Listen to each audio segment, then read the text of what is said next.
across the UK.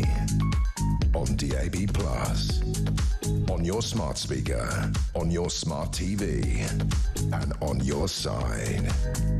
This is Talk.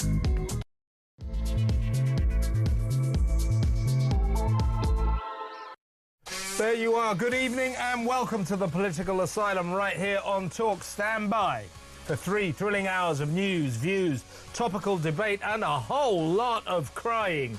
I am your genial host, Kevin O'Sullivan, and I'll be with you all the way to 10 o'clock. It's your show too, so get involved, get on the phone and call me on 03444991000, or you can WhatsApp voice note me on the same number, and I promise to play your message out. It is Wednesday, July the 2nd. Here's what's coming up. Rachel from Accounts has a new nickname, Crybaby Rachel from Accounts. No one likes to see a woman weep, and on a human level, I felt terribly sorry for the Chancellor. Her bid to save £5 billion on Britain's grotesque welfare bill failed on such an epic level that in the end, £100 million was added to it, a further 100 million quid. This is unbelievable. What a total mess. Undermined by a spineless Prime Minister who, I understand, didn't even tell her about his final capitulation last night to Labour's left-wing backbenchers. Reeves has lost control of the economy to such an alarming extent that the pound has plunged, the bond market has tanked, and the stock market is crashing fast. A dire situation that got worse when the world saw Rachel sobbing in the Commons. No one believes Labour's story that her anguish was caused by a personal and private issue. All day we expected her to resign, and when Keir Starmer announced Reeves had his full support, it was clear that her days are numbered. Should she go? 03444991000. In other news, get ready for the most ridiculous migrant story you ever heard. The cross-channel Afghani guy who broke into Britain and claimed he was 15. A claim that was rejected due to his grey hair, until an immigration tribunal judge, a total idiot, stepped in, mysteriously announced he was telling the truth and let the guy stay. Stay tuned to find out the laughable reason. You won't believe it. It really is a sick joke. We've got to do something about these tribunal judges. They are the enemies of Britain. 03444991000. Plus, the ongoing chaos as another 440 illegal foreigners arrived yesterday to add to Sunday's 585 and Monday's bumper 879. That's 1,904 in 3 catastrophic days. That sets us on course for a record 50,000 at least by the end of the year. The numbers are a staggering 40% up on last year, and still they come. And still, all Starmer can parrot is smash the gangs. Our undear leader doesn't have a clue what to do. He hasn't found a gang, he hasn't smashed a gang, and even if he did, it wouldn't work. He doesn't know what to do. What would you do? 03444991000. Also tonight, going back to those extraordinary scenes in the Commons last night, 2 Tiers Authority is shot after his hopeless humiliation getting the welfare bill through Parliament. Told what to do, ordered what to do by 130 Labour rebels who now know they have the Prime Minister in his pocket. Even with a massive 156 working majority, Starmer is in office but not in power. What should happen to this weak jellyfish of a man? 03444991000. Plus, more bad news on crazy Ed Miliband's net zero front. Thanks to this gormless green nutter, our energy bills are set to soar by another £104. Isn't that special? Remember he told us that his greenery would send our bills plummeting by £300 a year? Ever since then, they've just been going up. And now we're told that by 2030 they will have gone up by another £104. The way he's going, I'll tell you, that's a conservative estimate. Oh dear, isn't all this special? 0344 499 1000. I'll get the latest on beleaguered BBC boss Tim Davie as he fights for his £580,000 a year job after the debacle at Glastonbury. I'll talk to an artist who has been banned from her own exhibition because she believes that gender transitioning is harmful to children. And I'll ask why the Bank of England is ditching traditional historical figures on British banknotes in favour of imagery surrounding gender, ethnicity and diversity. How very predictable, how very dull. Aren't you sick of all this woeful woke nonsense? 0344 499 1000. And after a US jury sensationally acquitted him of the worst of the sex charges against him, millionaire rapper P. Diddy could walk free from court. I'll bring you the latest from New York. All that and so much more, so don't go anywhere. Stick with me right here, right now on Talk, the home of free speech and common sense. Let's spend Wednesday night together. And for the first hour, I'm going to be joined by the Director for the Centre of Migration Control, Robert Bates. Welcome, Robert. Evening, Kev. Thanks for having me. Good to have you on board. It's the right day for you. We've got lots and lots of migrant crisis stuff to talk about. But before we get to that, a remarkable scene in the Commons today. We have to lead with this. The Chancellor sobbing her eyes out behind the Prime Minister.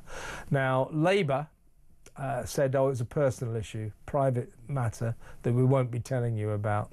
But, you know, Labour, we know that they're liars. They've lied their way out of so many situations. So with the caveat that they just might be telling the truth and perhaps she does have something private going on that has left her distraught, the very minor caveat, I don't believe it. But with that caveat, watching the Chancellor cry her eyes out in the Commons was just staggering, wasn't it?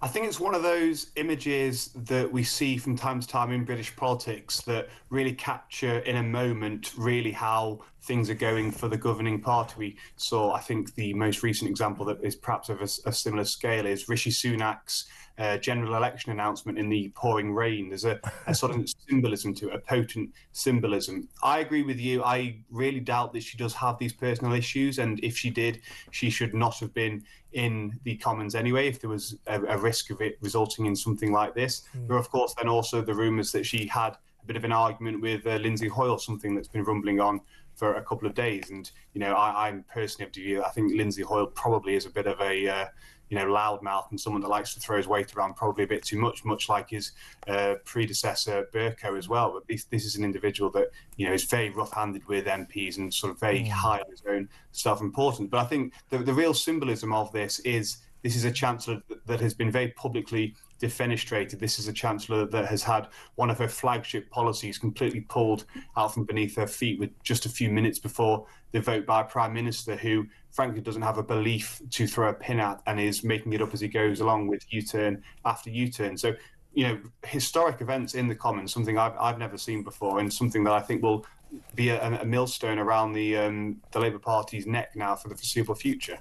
And we've seen one or two tears from big-time politicians as they depart the scene. Gordon Brown, he shed a tear in his farewell speech. Of course, Theresa May, famously, when she stepped down over Brexit, she broke down just at the end of her speech. And, of course, there's that famous picture, the very famous picture of Margaret Thatcher leaving 10 Downing Street for the last time, and you could see the tears rolling down her face. So politicians can get emotional about their final days, which makes the image of the Chancellor sobbing all the more poignant. Are these her final days? I understand, I have it from a good source, that last night, at the final capitulation, when Rachel Reeves's bid to save money, and indeed Liz Kendall, the Work and Pension Secretary, bid to save money, disintegrated. We've got to remember the history of this was the government told us they needed to save $5 billion. By a couple of days ago, because of this rebellion by the 130 backbench left-wing MPs. That 5 billion was down to 2 billion. By last night, it was down to less than 1 billion. And then the final capitulation took it into different territory insofar as we are now not going to make any savings, but our already grotesque welfare bill will now cost £100 million a year more. Now, that final capitulation, the humiliation for Starmer and the complete undermining of the Chancellor and the Work and Pension Secretary, I understand that Keir Starmer didn't even tell them, and that Rachel Reeves and Liz Kendall last night, when they saw what happened in the Commons, oh yeah, we're going to fold again, they were incandescent with rage. And I also understand, never mind Lindsay Hoyle, I know about that, it's possible. I find that unlikely. You know, I've got my issues with Lindsay Hoyle, but I don't think he's the kind of man who would make a woman cry. I really don't. But what I do understand is there may have been, just before PMQ's, Prime Minister's questions today, the mother of all rows, stand-up rows between Rachel Reeves and the Prime Minister. So extraordinary scenes. Now, what happened, already she was on resignation watch, Rachel Reeves, because she's been completely undermined. I mean, her job now is impossible. The only thing she can do to get the money this government is going to need to avoid bankruptcy is to tax us more. And that is, all hell will break loose when she does that, and she knows it. Now, she was on resignation watch, and already the markets, the pound, the stock market, the bond markets were beginning to tank. Then, the moment the world saw her crying in the Commons, those downward scale sort of graphs plummeted. People saw her crying, and at that point, the stock market, the bond market and the pound all crashed. So the world is watching and saying Britain is now a basket case, and I think it's fair speculation to say Rachel Reeves is very upset because she has had removed from her any possible way of sorting this economic disaster out. She's been given an impossible hand now. You know, the reforms she was suggesting were really only the tip of the iceberg of what actually needed to happen to turn around our escalating benefits bill. You look at where it's going to be heading now by 2030, we could be seeing 100 billion on disability payments. This is something that is really not sustainable. And if a government that was responsible and not beholden to ideologues on the backbenches was really committed to actually addressing this trend, then they would be doing this with great confidence and conviction and trying to stand up as far as they could to those that were looking to cause trouble on the backbenches. The reason, I think, for the markets going quite the way they did, I think there's a realization probably that the agenda that Rachel Reeves was trying to put forward, whether you agree with it or not, but sort of one defined by those fiscal rules and somewhat of responsibility, although you could argue whether that's actually the case, now been completely shattered. She is an individual who has no authority left. She's been completely, as I say, defenestrated. And we now really have lunatics running the asylum, those backbenchers that are frankly ideologues and student union politicians of a very low-grade calibre on the Labour backbenches, are now in a position of real ascendancy. They're in a position effectively where the Prime Minister is going to be bound by their whims and having to curtail and bend the knee to them for the foreseeable future because they have really flexed their muscles here. And I think they've probably now, in a large part, also got a taste for flexing their muscles. You hear now as well that it probably won't just be on these reforms to welfare that they're going to start getting a bit more strident as well, but on some of the immigration reforms that Yvette Cooper set out last month as well, especially around things such as indefinite leave to remain. We could likely see them starting to get more strident on those fronts as well. So I think really the reason the markets have reacted quite the way they have is because it's starting to dawn on them that, you know, this is now a government that is got no real central ethos. It's abandoned its ideas of fiscal responsibility and has effectively allowed the backbenchers to jump behind the steering wheel and start deciding where this government goes. And, you know, it really will have to take drastic measures that the government takes to try and regain some of that credibility. And I don't see how they can do it. Yeah, I want to say that Reeves is a terrible, terrible chancellor, and she's done terrible things.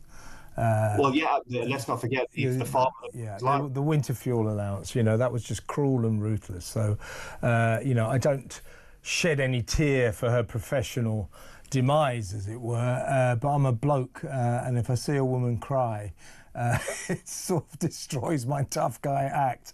I don't like to see it. I didn't like to see it, but it is a mark of just how volcanic the situation is now in number 10 Downing Street in Parliament. This government is quite clearly falling apart at the seams, and as you quite rightly say, Robert, those 130 rebel left-wing MPs, some of them, to be fair, some of them not necessarily left-wing lunatics. These are people in fairly marginal seats who are just thinking, if we stick with this bloke Starmer and this woman Reeves, come the next election, I'm out of work. So they are seeking to get rid of this administration because they think they're already unelectable at the next election, and I think they're probably right. But what they now know, this wasn't just a capitulation by Keir Starmer. This was a capitulation upon a capitulation upon a capitulation. I think he collapsed about 3 to 4 times. Every time he said, how about this? Those backbenchers said, no, no, no. And in the end, he basically had to cancel everything. No more savings whatsoever, just £100 million more on our welfare bill, which is, by the way, £300 billion a year. Yes, so it's an extraordinary thing to be able to say of our Prime Minister, a Labour Prime Minister with a massive working majority of 156, that he is in office but not in power. He is in those backbenchers' pockets from now on, and that's why the markets are reacting so adversely, because they can see that this is a government that has lost control of the economy. And he's allowed it to happen in a way that he really didn't need to with his ideological vacuum.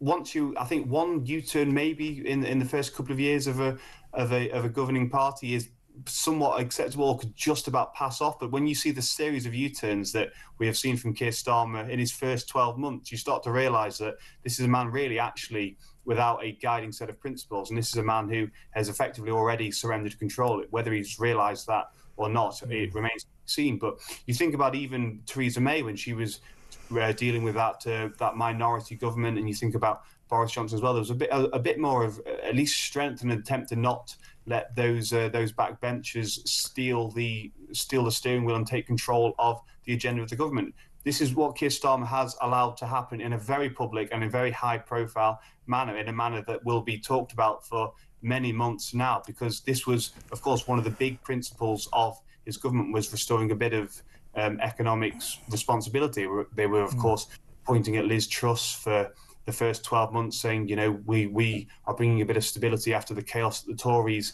left us with. But now that is completely shattered. You compare the way the gilt market reacted with Liz Truss compared to how they've reacted in the last few hours, and you realise actually that, you know, we're through the looking glass if we don't think that this Labour government is just as economically reckless now as perhaps some people perceive Liz Truss to have been in 22. So this is a party literally floundering around looking for some semblance of, or they have basically a bind because they have to try and actually get the books under control. We have 9 million economically inactive people. That's not in any way sustainable. They have, as you say, a spiralling welfare bill, but at the same time they have those MPs that are maybe looking at their constituencies and thinking about the next election already, but they also have individuals that I do believe are coming at this from a purely ideological... Yeah, I agree with that as well. Yeah, there's a lot of sixth form ideologues on the backbenchers. Unfortunately, there's a lot of sixth form ideologues in the cabinet as well.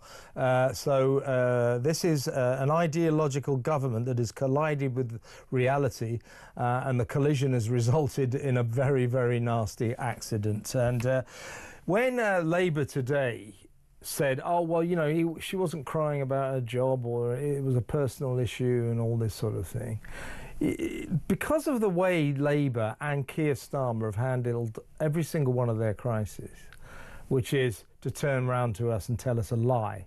Keir Starmer's lied and lied and lied. He lied about Southport. He lied about his involvement in Donald Trump's Iran raid. He just lies and he lies and he lies. So when Labour say, oh, well, what it was, you see, Rachel's got this personal issue. It's private. We won't be telling you. Everybody just goes, well, this is Labour lying again. And that is a pretty pass for a government to arrive at when everybody just thinks they're just a bunch of liars. Andrew Neil, the other week, wrote a piece in the Daily Mail. He said that he's been covering politics, British politics, for 55 years, and he has never seen a government that lies and gaslights like this Labour government. In fact, he said that most previous governments, even the worst, they always had this tradition where they would use circuitous language in order not to actually lie. This government, this Labour lot, they're not bothered with those niceties. They just lie. So was Rachel crying over a personal issue, or are Labour lying again? My instinct is the latter, but I want to retain some sympathy just in case it does turn out she's got a personal issue. And as I want to say, as a human being, as a bloke, I hated seeing her cry. I don't like seeing women cry. It's not. But the personal issue, though, is probably she's about to lose her job, so she. I suppose I could add, but if I've got to see a woman cry, it might as well be Rachel Reeves. No, but seriously, I didn't like to see that. But I think she's crying for her shattered career. I think she's going soon. And for God's sake, can they stick with Starmer for that much longer? This is an unbelievable catastrophe on the eve of 1 year in power. Who knew it would be this bad? This is just dreadful. As I keep saying, Robert, it's beyond politics. This isn't about, oh, I don't like Labour, they're lefties. This is about basic competency, basic efficiency. This lot don't have it. We better go to break now. When we come back, we'll be back on your home territory. We're going to talk about the migrant crisis, which is another massive headache that is spiralling out of control. That next, stay tuned.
They promised stability. They said the grown-ups are back in charge. I was so happy you just couldn't believe it. Our work is urgent, and we begin it today. I mean, you couldn't really scrape together a worse gang of misfits to run a dog kennel. Broken promises. Billions blown. Botched U-turns. And Britain is burning. One of the most immeasurably eventful. 1 year in power. And Britain in freefall. It's just been a disaster. 1 year of chaos. Friday, 4th of July. 9 p.m.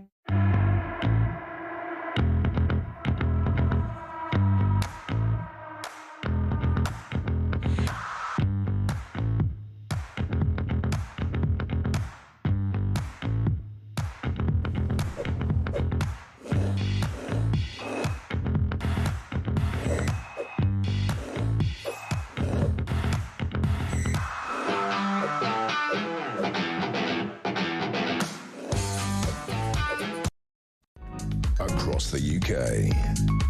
On DAB+, on your smart speaker, on your smart TV, and on your side. This is Talk. Welcome back. I'm still with the Director for the Centre of Migration Control, Robert Bates. Hey, Robert, a few of the listeners and the viewers are saying I'm being far too sympathetic to Rachel Reeves.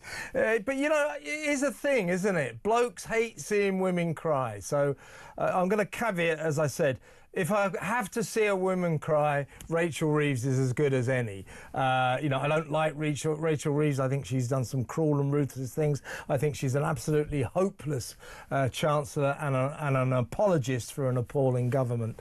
But again, I just don't like seeing women cry. It was a chin wobble for me that got me. It was when I realised her chin was quivering as well that I thought, you know... Yeah, but it's blokes and women. It's the way it is. Sorry, folks, but I'm kind of with you. You know, I know what you mean. By the way, I've had a text from David in the Cotswolds. It's brilliant. So he said, new nickname for her, Two-Tier Keir and Two-Tier Reeves, as in T-E-A-R. Not bad, David, not bad. Two-tier, I like that, yeah. Actually, it was more than 2 tiers, though. It was lots of tiers. Right, let's talk about your specialist subject. We'll talk about the migrant crisis generally, which has gone off the scale in the last 3 days. We haven't got the figures for today, but until yesterday, Sunday, Monday and yesterday, 1,904 migrants have come across the channel illegally. That is extraordinary, extraordinary. And we gather they're coming across big time today as well. So this is going to be a bumper week. We're on course for well over 50,000 this year, I think. But let's just pick out one story from this ongoing catastrophe, our migrant crisis, which I think sort of sums up why it is not only a catastrophe, it's almost a comedy of errors, punctuated by ridiculous liberals, Guardian reading judges who make the most absurd decisions. Oh, you're a dangerous paedophile. You've just done 5 years in a British jail for sexually abusing British kids. Right, well, you can stay. We're not going to deport you back to your home country because you've got a right to a family life. You know, that's the kind of decision they make. Well, you're going to love this one. A deranged tribunal judge. I'm calling him deranged. He must be. What's happened was an Afghani migrant turned up here. He went 3 times. 3 times he tried to cross the channel in a small boat. Finally succeeded in 2022. So this was his 4th attempt. He finally got here. 2022. He said he was 15, you know, so he'd get special treatment. Oh, poor kid, would help him stay. There was a bit of a problem, though. His hair was grey. He was estimated, a lot of people saying he's 30 if he's a day. He said he was 15. Now, Sussex Council, to their credit, Sussex County Council, carried out an age assessment on this guy. And they said, well, not only does he have grey hair, he also has no youthful glow, and his jawline is very established. Apparently that's something you look for in terms of a fully grown adult. So they just said, this guy is an adult. He's not 15. He's an absolute lie. Anyway, it went to a tribunal, a immigration tribunal, where the judge announced that, in his view, in his learned opinion, this age assessment was a lot of nonsense, and that this grey-haired man was telling the truth, and indeed was 15. And the reason, this is the judge, by the way, Upper Tribunal Immigration Judge Matthew Hoffman. Mr. Hoffman, your worship, you are an arrant fool. A left-wing fool as well, I would suggest, because nobody could make this decision purely on intellectual grounds. This must be a political decision on the part of the judge. This is what he said. So I promised everybody I'll tell you the reason this judge decided, despite his grey hair, this Afghani guy was 15. Grey hair.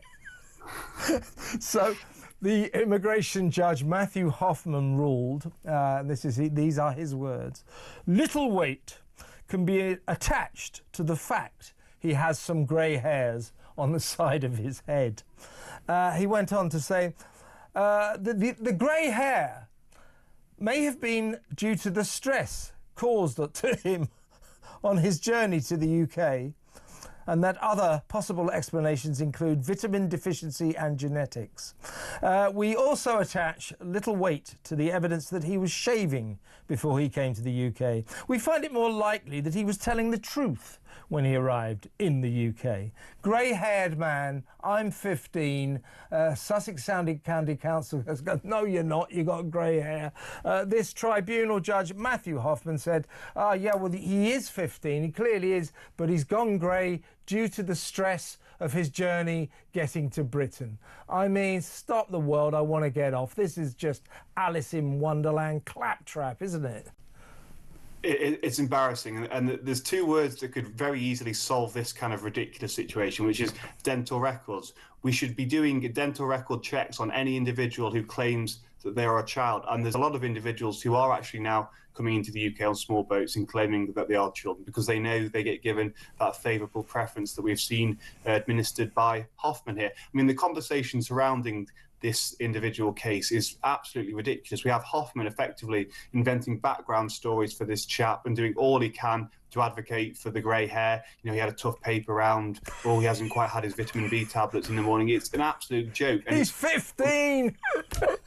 It makes no sense, and it's without a single basis of scientific fact. You just literally have someone that's probably got an arts degree from a Russell Group university opining about scientific reasoning and making it up on the hoof. And this is because we don't actually have any basis through which, at the moment, to determine the actual age of an individual. And it's because we're one of just 3 countries in Europe that doesn't do the very basic thing of dental checks. It's ridiculous. But it does strike to the wider point of the immigration tribunal judges and the system itself, which is a fundamentally flawed one. They get brought in from a very specific pool of chamber and law work, which is primarily focused on human rights. I would argue that most of the individuals that are actually going into that line of work in the first place are doing so for pretty deeply held ideological reasons.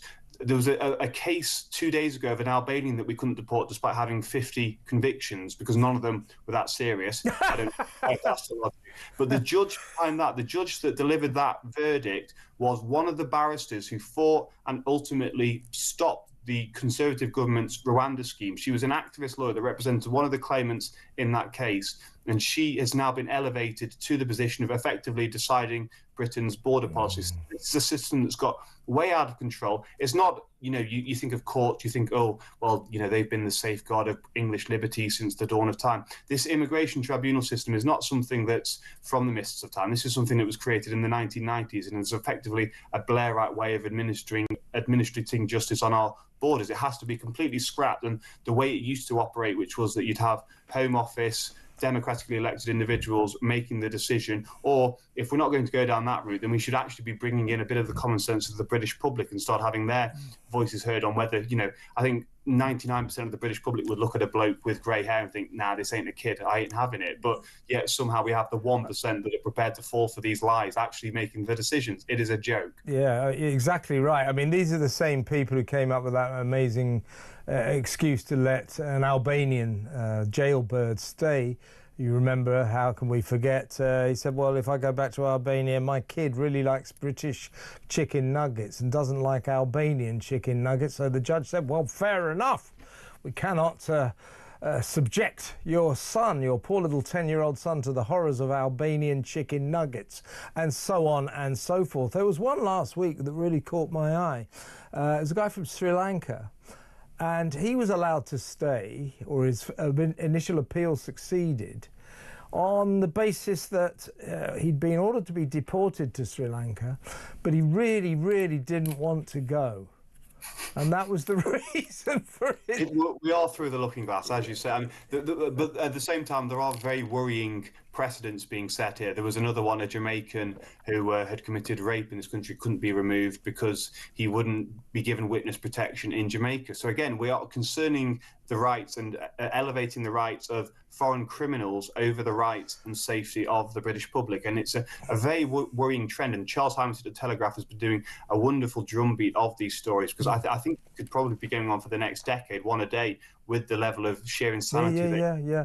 And we need to stop this. I mean, you know, when they make these decisions about, you know, sex criminals, rapists, paedophiles, foreigners who come here and abuse our hospitality, if you like, by raping local people and sexually abusing local children, they go to jail. They'll do, say, 4 years, 3 years, whatever.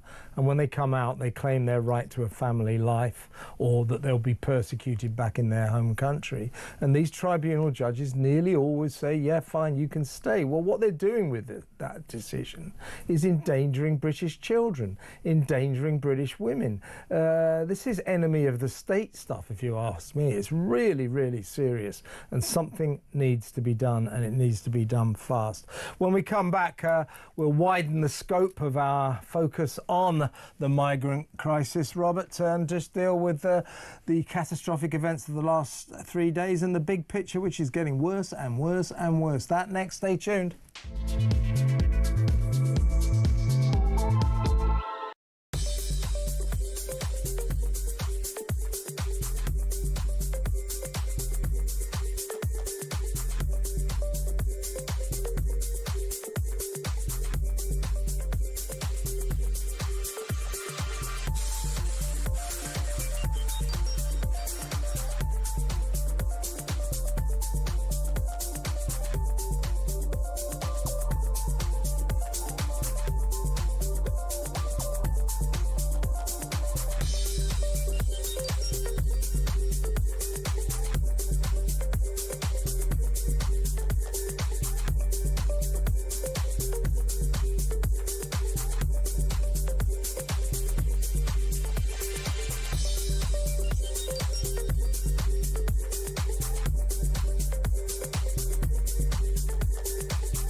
Across the UK, on DAB+, on your smart speaker, on your smart TV, and on your side. This is Talk. Welcome back. Let me know what you think about Rachel Reeves crying. As I say, on a personal, human level, I didn't like to see it, but I guess if you pushed me, say, which women would you be prepared to watch crying? I suppose Rachel Reeves would be up there towards the top of the charts, but I didn't like to see it. But I think she's weeping for her own disaster, her own hopelessness as Chancellor, her hopeless boss, the fact that she's now being packed into an impossible corner, and that the economy is just crashing. She's lost control of it. Look at the markets, look at the pound, look at the bond markets. Absolute disaster. Let me know what you think. 0344 499 1000. Is she weeping for her own shattered career as Chancellor? Is she weeping for a government that frankly is finished? 0344 499 1000. I'm still with the director for the Centre of Migration Control, Robert Bates. Robert, now we need to talk about what's been going on in the last few days. It really, really is bad. So on Sunday, nearly 900 arrived in Dover from France on Monday. 585 on Sunday, and we've just found out in the last hour 440 yesterday. So to put that in chronological order, I don't know why I didn't in the first place, it's 879, 500, what have I got here? Let me get this right. It's a lot anyway, definitely. Yeah, you know, here we go. Yeah, I've got it. It's 900 arrived in France on Monday, 585 on Sunday, and at least 440 today. So that's 585, 879, and 440 yesterday. We don't know the figures today, but we understand it is expected that there'll be hundreds more today. So this really is spinning out of control. We are looking at footage on the northern French beaches where the French police just seem to zoom around on their very expensive equipment, buggies and boats and helicopters and planes, just looking at the migrants, not actually doing anything about it. When they get here to Britain, we offer them the world, you know, free hotels. We give them 50 quid a week benefits. We give them free food, free doctors, free dentists, free lawyers to fight their case to say. In other words, after the scrapping of the Rwanda scheme, there are no deterrents, merely encouragements and enticements.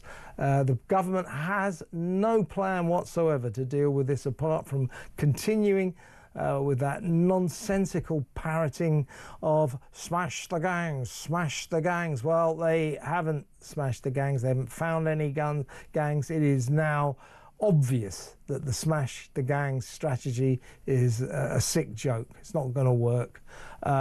So where do we go from here? What you know? It's just it's an uber mess, isn't it?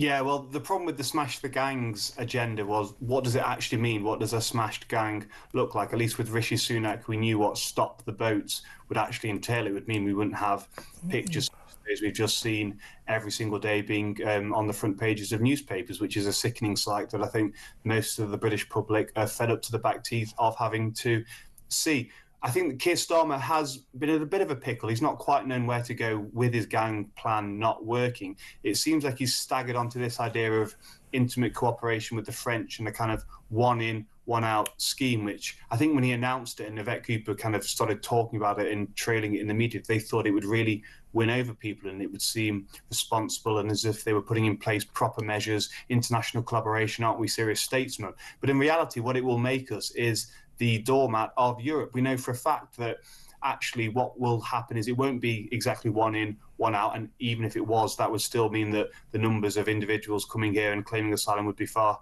too high. But what it will actually mean is that the way the mechanism works is France is able to dump far more asylum seekers onto the British system than we're able to return. And it also then opens the door to us cooperating more with the European-wide asylum system. Again, as we've seen with the Dublin Agreement, that will mean we end up taking more illegal migrants than we would be sending back the other way. So I think we need to realise, and this is something that I think people are starting to realise across the country, that cooperation with Europe is a waste of time. The way to stop these boats is to make individuals looking to come to the country feel uncomfortable about the thought that they would actually be deported, and we need to start making that a very real possibility. We are removing far too few individuals from this country. We're enforced returns of about 8,000. Well, estimates suggest we have over 1 million illegal migrants here, and we have hundreds of thousands in the asylum system, in hotels and in rented accommodation across the country. And the government seems to be not talking about that. It seems to be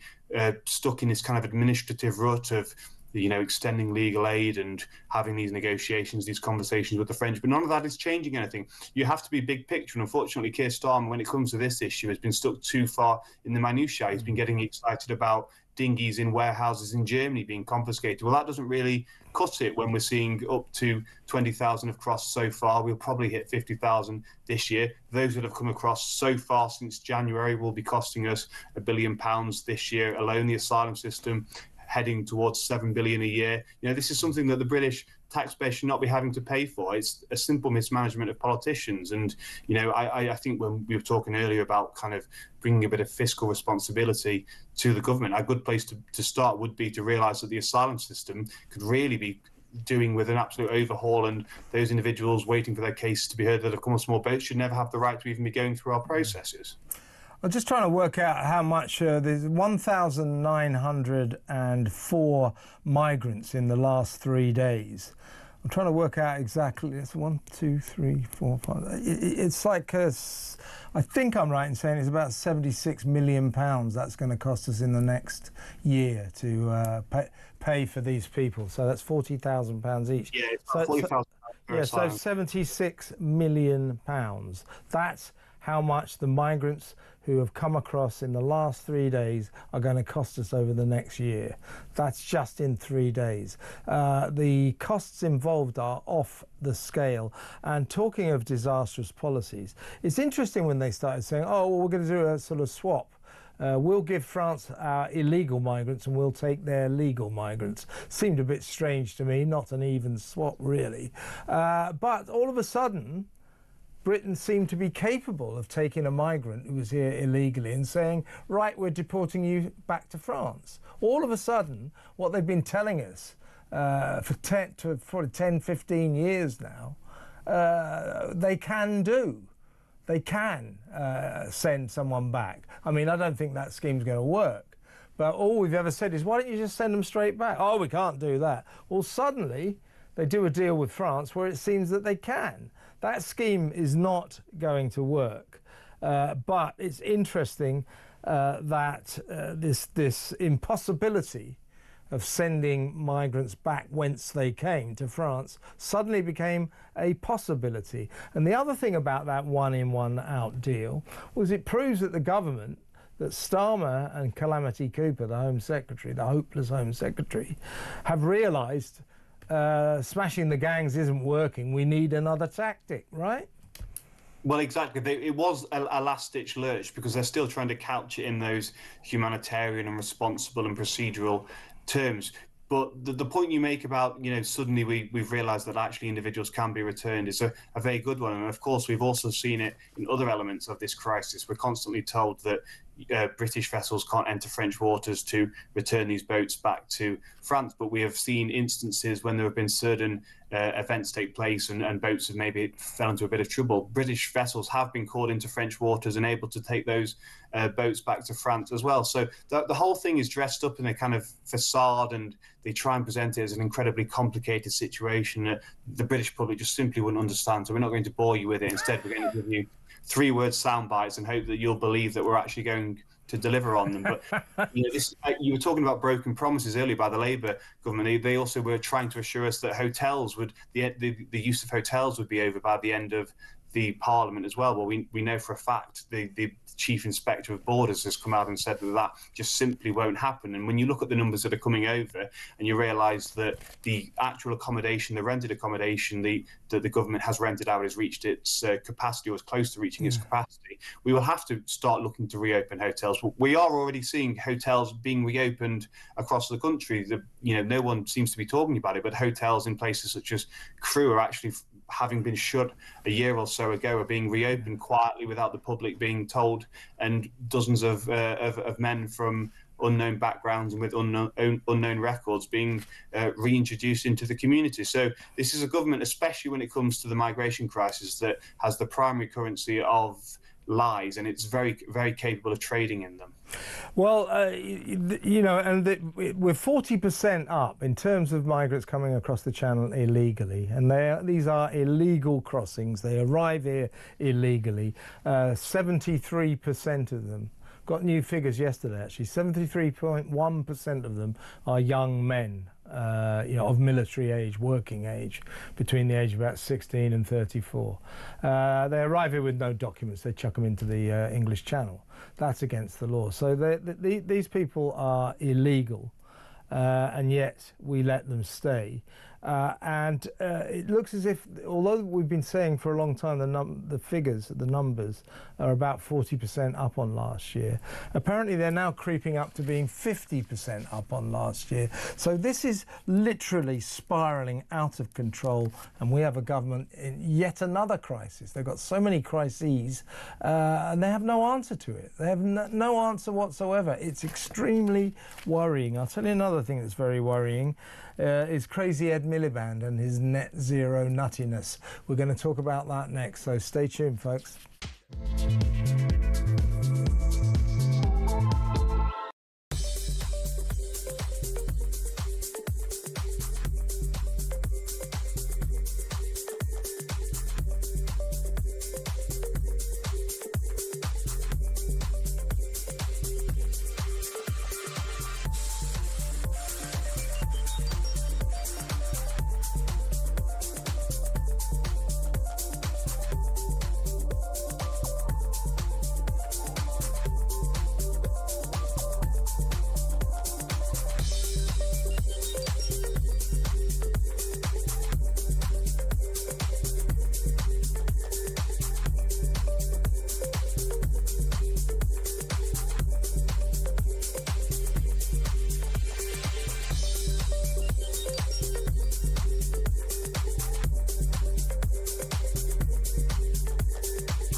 They promised stability. They said the grown-ups are back in charge. I was so happy you just couldn't believe it. Our work is urgent, and we begin it today. I mean, you couldn't really scrape together a worse gang of misfits to run a dog kennel. Broken promises. Billions blown, Botched U-turns. and Britain is burning. One of the most immeasurably eventful. 1 year in power. And Britain in freefall. It's just been a disaster. 1 year of chaos. Friday, 4th of July. 9 p.m.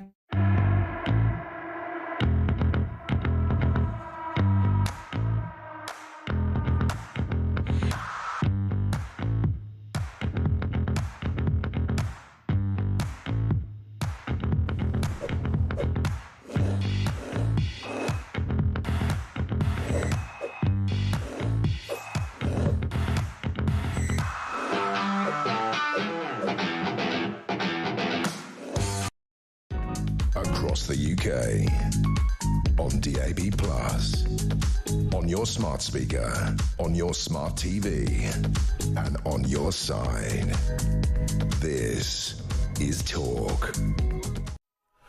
Welcome back. I'm still with Robert Bates, the Director for the Centre of Migration Control. Yeah, just quickly, Robert, let's get old Crazy Ed into the mix.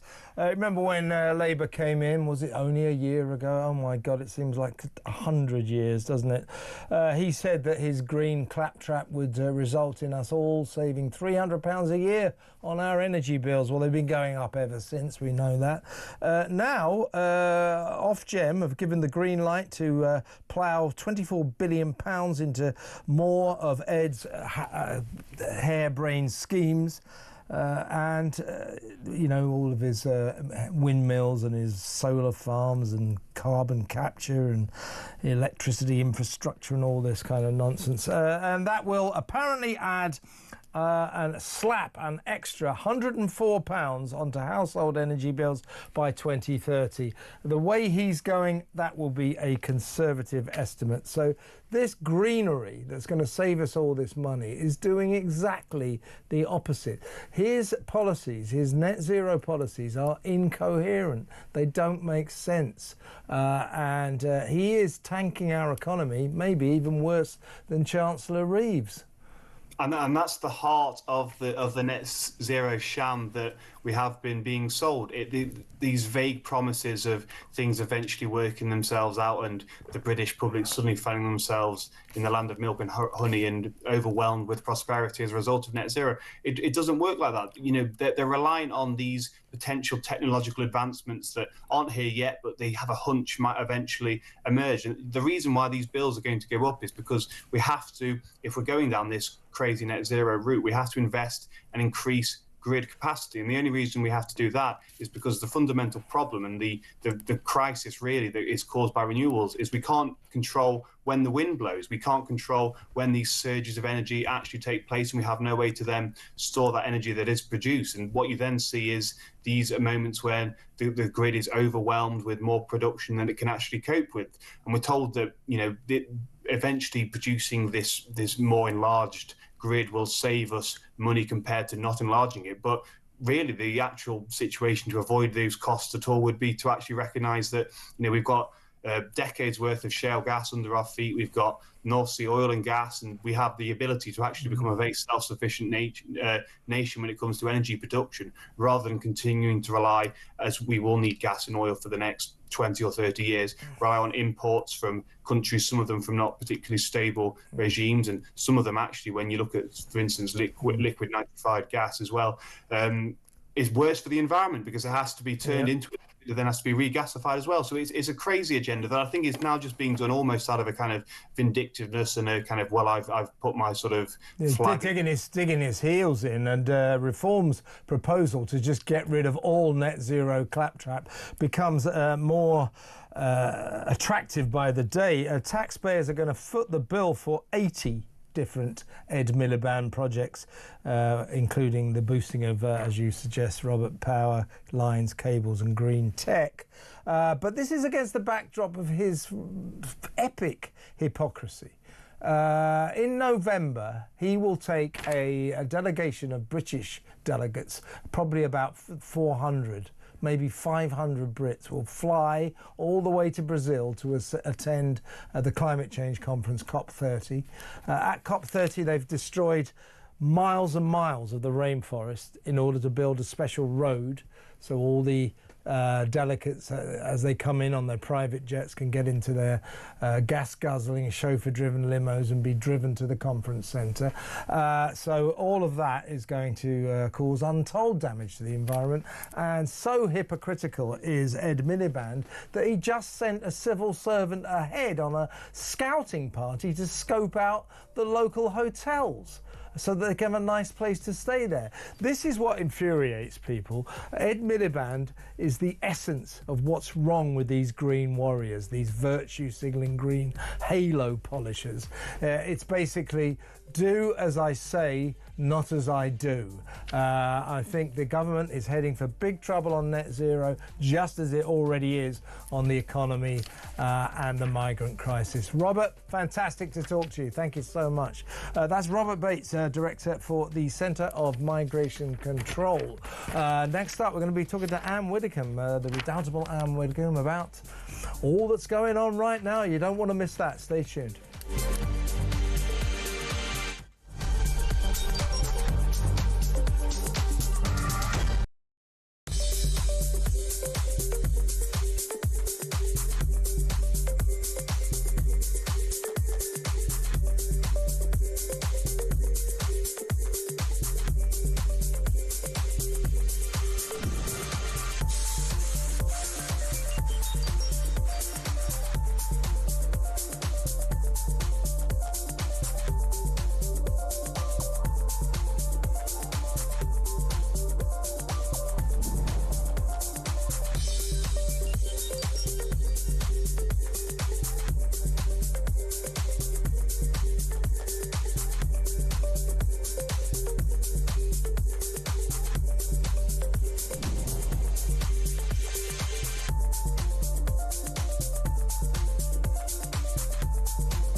across the UK. On DAB+, on your smart speaker, on your smart TV, and on your side. This is Talk.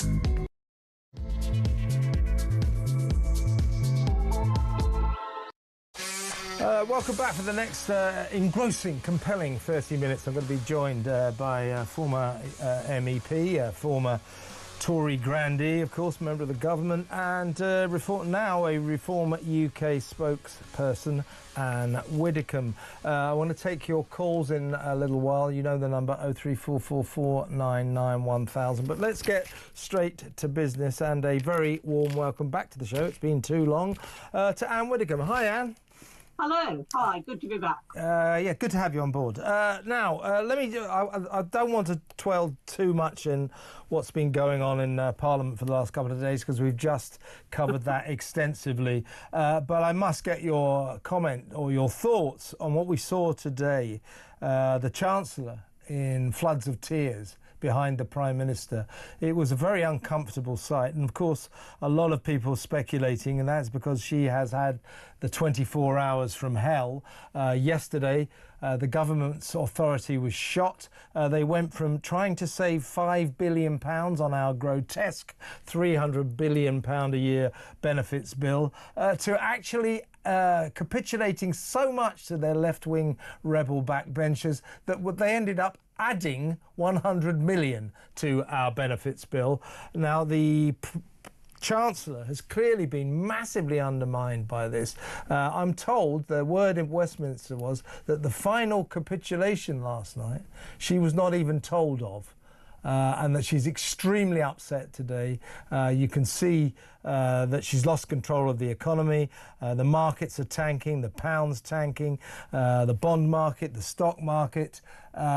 Your thoughts on seeing the Chancellor cry? We're told they're saying it's a private issue, but you have to speculate that perhaps she's a bit upset about the way things are going. Well, if it is a private issue, that of course simply comes on top of, months actually of hell for the Chancellor. I mean, she hasn't had a moment's let up since she took office. She's had the validity of her CV queried. She's announced policies which the Prime Minister has then repudiated.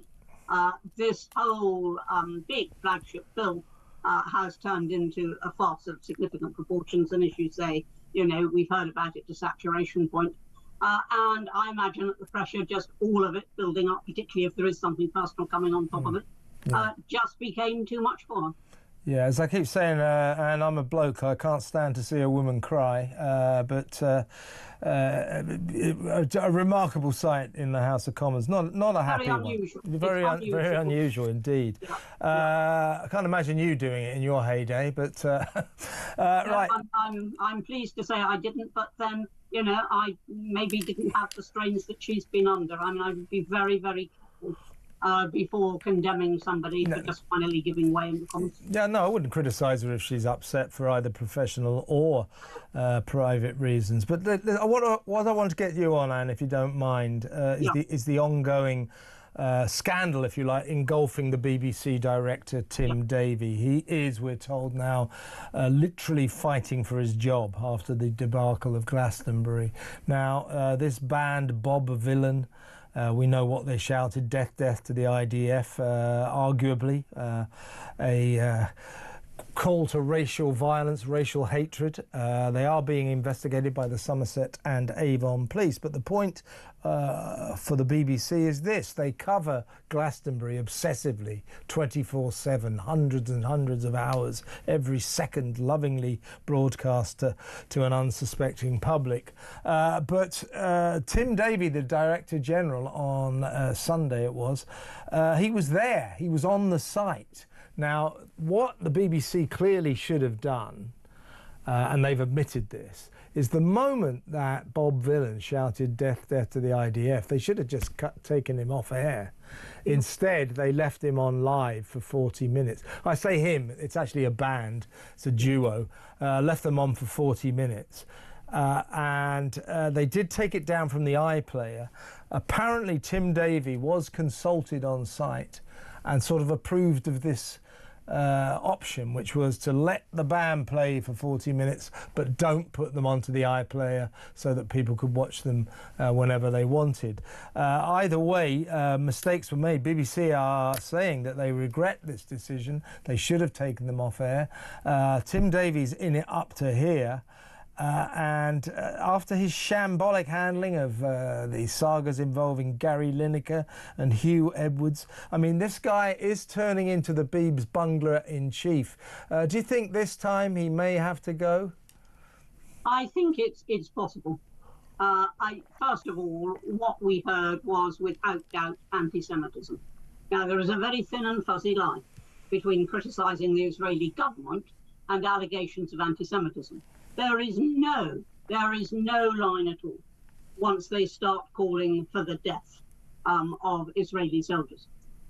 So that was a straightforward incitement to violence, which is a criminal offence anyway.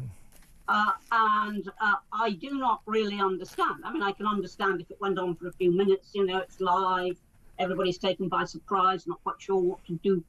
I do not understand how it could have gone on so long. I think it was a grave error of judgment. Now, we've heard various explanations over the last 24 hours that there was somebody else back at the BBC while Tim Davies was at Glastonbury and that person should have pulled it, etc., etc.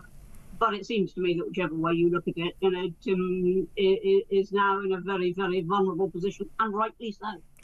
Yeah, and you have to remember that he is actually the editorial personification of the BBC. Every editorial organisation, be it a TV channel, a newspaper, a radio station, there is an editor who, if necessary, has to take the rap. And whether or not he personally made this decision and whether or not Tim Davies was at Glastonbury, in the end, may not be all that relevant. It is the fact that he's the head of an organisation, the legal head of an organisation, that has made a terrible, terrible error here. They admit it. They admit they've made a mistake. So he may have to take the fall here, I think. Well, he may. I mean, we're going to have to see what eventuates. But the great irony is, of course, that Tim Davies came in with an agenda, and a proposed agenda of restoring impartiality to the BBC. And there certainly hasn't been any sign of that ever since he took office. Yeah. Well, this is what worries me about what happened on Sunday. Now, had Bob Vylan or some other band leapt onto the stage and shouted, "Death, death to the Muslim Church," you know, they'd have probably been under arrest within about 3 seconds. The BBC would have shut down all coverage right there and then. But because Bob Vylan's fury was levelled at Jewish people, at Israel, you suspect that there's a lot of people at the BBC who kind of sympathise with that outlook. This is the problem with the BBC. I can't believe how far the BBC newsroom has fallen since October the 7th. Their coverage of the conflict in Gaza has, I don't think it's up for debate. It's a fact. It's been vehemently anti-Israel and pro-Hamas, really, but certainly pro-Palestine. And this is what worries me about what happened at Glastonbury, that it's a reflection of the prevailing attitude at Broadcasting House. We don't like Israel, we like Palestine. Therefore, the BBC was pretty lackadaisical when it came to taking action about Bob Vylan. I think you're absolutely right in your analysis. I think the BBC is institutionally left-wing, and people who've worked for it have said that. I think it's institutionally pro-Palestine, and it does find it very difficult to act in a way that flows contrary to that. But whichever way you look at it, calling death to anybody is an incitement to violence, even if you take away everything else. And the anti-Semitism was extremely clear. But even if you take away everything else, that is still a criminal offence, and the BBC should have cut the broadcast the instant that was said, or certainly the instant it was repeated. Yeah, and what is it about the BBC? I mean, they don't seem to be able to see that charges of bias against them are at the very least valid. I would argue the charges of bias against them are absolutely correct, but they just can't see it about themselves. They sort of bask in the warm glow of their self-created halo. Oh no, we are totally unbiased. We are incredibly impartial, and they're just not about Israel. They are not impartial about the Gaza conflict. They're certainly not impartial about the Gaza conflict. They regularly accuse Israel of genocide. They regularly put all the stress on what Israel is doing without pointing out what Hamas has been doing, and that this war is against Hamas and not against the people of the Palestinian areas. You have it right, but I don't know what more I can say on this, because until the day comes when you get a chairman who not only pays lip service to impartiality, but who actually starts training BBC journalists in what that means. I don't think half of them can tell the difference between reporting fact and making comment, and I don't think they can tell the difference between partial and impartial reporting. I just don't think they can. That is what needs to be addressed. I totally agree with you, Anne. There's nothing more terrifying than a biased person who thinks they're unbiased, because that means they will continue down their extremely biased road. What did you think about Diane Abbott? Just want to get you briefly on this. She started talking today about the Jewish Defence Force as opposed to the Israeli Defence Force, which is what they actually are. Now, technically, as a matter of fact, the IDF are not all Jewish. Exactly. But to Diane, the Jewish Defence Force, this comes on the back. You remember her notorious letter to the Observer saying that racism against Jewish people wasn't as bad as racism against other people. I mean, is this woman anti-Semitic? I think on the basis of her own pronouncements, one's got to say that she probably is. Now, she would deny it. She would absolutely deny it. But again, that may well be because, like so many BBC journalists, in this case it's an MP, she may just not realise the extent to which she really is biased against the Israelis, and I hate to say it, but against the Jewish people. Yeah. I think she probably picked up all her ideas when she used to go out with Jeremy Corbyn. What a partnership that must have been. What did you make today, Anne, of the vote in Parliament to successfully proscribe Palestine Action, the group, the organisation that broke into Bryce Norton last week and caused £30 million worth of damage to 2 Air Voyager refuelling RAF planes? They've been proscribed now. They are now a forbidden organisation, a terrorist organisation, alongside the likes of Hezbollah and Hamas. Was that the right decision? Yes, that was the right decision. I'm very relieved that Parliament took the right decision. And I think, if anything, it should have been done a bit quicker. And yes, they should be prescribed. And now that they are prescribed, it should be enforced, so that if people do support them overtly, or demonstrate in their favour, or carry out criminal damage on their behalf, if anybody at all supports them, they must then have the full weight of the law against them. Otherwise, it's pointless prescribing them. Yeah, because if I go into the streets of London now waving a Hezbollah or a Hamas flag, going, yeah, go Hamas, go Hezbollah, that's actually technically against the law. I am supporting a forbidden, prescribed terrorist organisation. From now on, it will be the same for Palestine Action. So if any of these liberal, lefty Guardian reader types want to go to hit the streets shouting, "Save Palestine Action," they'll be breaking the law. Absolutely, and that's why I say I hope they then... Oh, I think we might have... I'll tell you what, we're going to go... Anna's just frozen. We'll go to... not literally. her Zoom is frozen. We're going to go to break now. When we come back, we'll talk some more issues with Anne Widdecombe, so stay where you are.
They promised stability. They said the grown-ups are back in charge. I was so happy you just couldn't believe it. Our work is urgent, and we begin it today. I mean, you couldn't really scrape together a worse gang of misfits to run a dog kennel. Broken promises. Billions blown. Botched U-turns. And Britain is burning. One of the most immeasurably eventful. 1 year in power. And Britain in freefall. It's just been a disaster. 1 year of chaos. Friday, 4th of July. 9 p.m.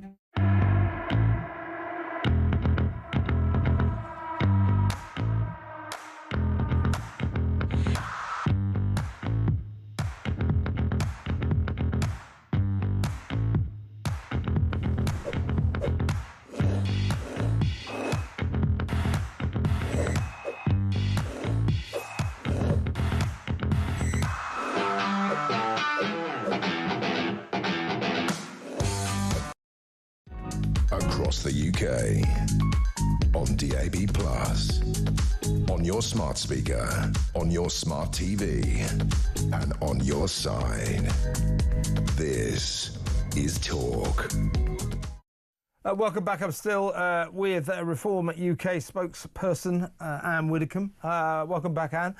First, before we move on, I want to ask you about this awful business of the Bank of England getting rid of traditional historical figures to replace it with them with some kind of diversity theme. We'll talk about that in a second. But I wanted to get your take on the spiralling migrant crisis, because in the last 3 days, we just got the figures for yesterday.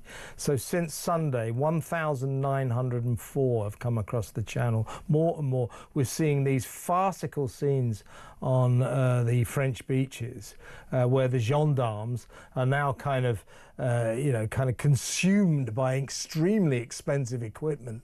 You know, they've got helicopters, planes, buggies, you name it, they've got it, because we've bought them for them, gave them 500 million quid. But the one thing they're not doing is stopping any migrants or stopping any boats. They're just watching. So more and more of them are coming across.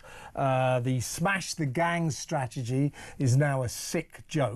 We haven't found a single gang, haven't smashed a single gang. That's not working. We have no deterrence because they got rid of the Rwanda scheme. The only thing we have now is enticements, as in free hotels, free food, free doctors, free dentists, free lawyers to fight their case to stay. And now we learn free illegal jobs delivering food for 1,000 quid a week. It's out of control. What would you do now to at least start to try and do something about it? Because our government, Starmer and Cooper, don't seem to have the faintest idea what to do. What would you do? Right, first of all, no, they don't have the faintest idea what to do. And they were told quite plainly at the general election, when they said they were going to smash the gangs, that was just pie in the sky, and it wasn't going to happen because one gang just replaces another. But let's go back to what Reform would do, because I think this is important. It's a two-pronged policy. First of all, we will turn the votes around, and that is what hasn't been done at all during this crisis. Before you say it can't be done, Belgium did it. I wouldn't say it can't be done. I say it can be done. I use you in that sense. I know. But before one says it can't be done, yes, it jolly well can be. The Belgians did it, the Australians did it, international law allows us to do it. There has simply been an absence of will. That is the first and most important part of the policy. But we always have a plan B in Reform, and we face the unpalatable fact that even if we do all of that, and even if we're 90% successful, some will still get through. Some will still get through. And therefore, what we will do with those is not produce hotels and jobs and benefits. What we will actually do is to house them in secure reception centres so that we know where they are, and so that when we come to refuse their asylum claim, which we will do automatically because they have come from a safe country, that's another strand of the policy. When we refuse their asylum applications, we'll know where they are. We'll actually be able to send them back. Whereas at the moment, they're free. They're not in secure hotels, they're just in hotels. They're free to come and go. And this country has no national identity cards. The rest of Europe does. No national identity cards. We don't routinely practice detention. And therefore, it's the easiest country in the world in which to disappear, particularly as we have a flourishing underground economy. Yeah. And that's what it's about, and that's the big attraction, and we will cut that off. So to sum up, basically, reform's a perfectly logical policy is to turn the boats around and those who do get through, detain and deport. Sounds good to me, Anne. Let's move on. I've got to get your take on this. The Bank of England today has announced that it is in consultation to change the banknotes. A lot of people don't use cash anymore, but it's still a very important part of our society.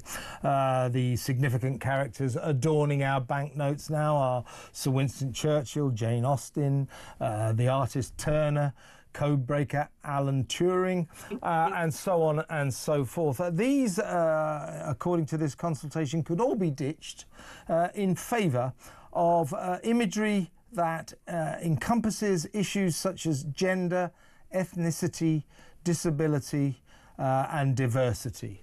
The Bank of England the Bank of England says that this is the chief cashier at the Bank of England, a woman by the name of Victoria Cleland. She says it may be that we can get that real diversity through a different theme than historic figures. This comes on the back, by the way, Anne, of the fact that Jaguar cars, do you remember about 3-4 months ago, they came up with all these new hideous woke designs? Well, you know that old phrase, go woke and you go broke. Well, since then, it's only just happened, this story. Jaguar sales have crashed by 97.5%. Now the Bank of England are going to change our banknotes. What's wrong with Winston Churchill, Jane Austen, Turner and Alan Turing and all the other luminaries that have for so long graced our banknotes? Why have they got to get rid of them in favour of diversity? Well, they don't have to, and they should not, is the simple answer to that. And those are very big figures from our history, and a huge variety of that. Those big figures from our history are the figures who made Britain great, the figures who gave us our freedom, and Winston Churchill, for example, who made it possible for us to win the war, Alan Turing and Enigma. And therefore, when we have them on our banknotes, and we use those banknotes everywhere, and we change them when we're abroad, we are proclaiming Britain's massive contribution to the world. And yet, the idea is now that you have some imagery, whatever that encompasses, of a notion, the notion being diversity. And all I can say is roll on a reform government, because you won't be getting banknotes like that. Good. That should assure you of a landslide victory. People won't like this diversity thing. It's just out of control. And it's really good to have you back on the show again, and come on again soon. That's the great Anne Widdecombe, now a Reform UK spokesperson, talking a lot of sense. I think you all agree. Let me know what you think about what she was saying. 0344 499 1000. When we come back, sensational scenes in New York. P. Diddy, Puff Daddy, or whatever the hell he calls himself at this current point. He's been sort of sensationally, dramatically cleared of the worst of the charges against him. So he was up on 5 charges of sex trafficking, prostitution across borders, that kind of thing. But the most serious offence he was charged of, he's been acquitted of, and he's been acquitted of 2 others as well. So he's been found guilty of 2 charges that could technically get him a 20-year stretch behind bars, but there's no minimum sentence on these offences. So in other words, it isn't compulsory to give him a prison sentence for the offences he's been found guilty of. And they're saying that he might walk free from court. Fascinating story. We'll go over to New York and find out what the hell's going on after this break. Stay tuned.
across the UK.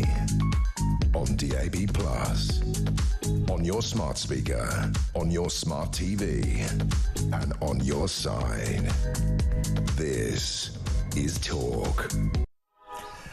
Welcome back. Now let's talk about Sean P. Diddy Coombs. He has been, for the past month or so, hasn't he? He's been on trial in New York, charged with various sex offences. Anyway, today, dramatically, he's been found not guilty of the worst of them, and found guilty only on 2 counts. And both these offences do not carry a compulsory prison sentence, so there's no minimum sentence on it, which means technically he could walk. I mean, he'll get some kind of punishment, but he might not go to jail, which would be quite the outcome, wouldn't it? Just quickly, we're going to talk to a journalist who knows all about the story in just a second over in America, but I'll just better quickly run through the charges and the verdicts.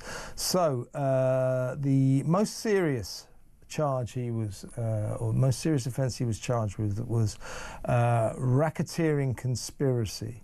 The allegation that he ran a criminal enterprise facilitating various crimes, including sex trafficking, arson, and bribery. Very serious. He'd have got life for that. Not guilty. Not guilty. That was the big charge. Not guilty. The second offence, sex trafficking of Cassie Ventura. By fraud or coercion. This is his girlfriend, the girlfriend that at one point he was filmed beating up, but that was not relevant to the case. He was alleged to have coerced her compliance in exploitative sexual acts. These were these freak-offs that he used to have.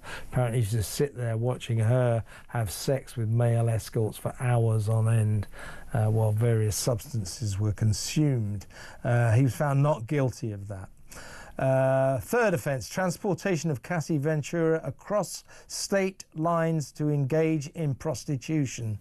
Verdict, guilty on that. Guilty on that. Fourth offence, sex trafficking of a anonymous ex-partner who was known as Jane by force or fraud or coercion. Similar allegations to the last offence. Not guilty. Not guilty. And that's 1, 2, 3. And then transportation of that same woman across state lines to engage in prostitution. Again, guilty. So we've got 1 not guilty, not guilty, 2 guilties, 3 2 guilties, 3 not guilty. So that has come out a lot better for Diddy than a lot of people thought. But let's get the gen on this. Let's talk to, over in America, entertainment journalist Brianna Morello. Welcome, Brianna. Thank you for having me. We talked once before about this fascinating case. What is your take on this? Because the big charge that the prosecutors went for, which would have got him life, was the racketeering conspiracy, wasn't it? That he ran a criminal enterprise facilitating various crimes, including sex trafficking, arson, and bribery.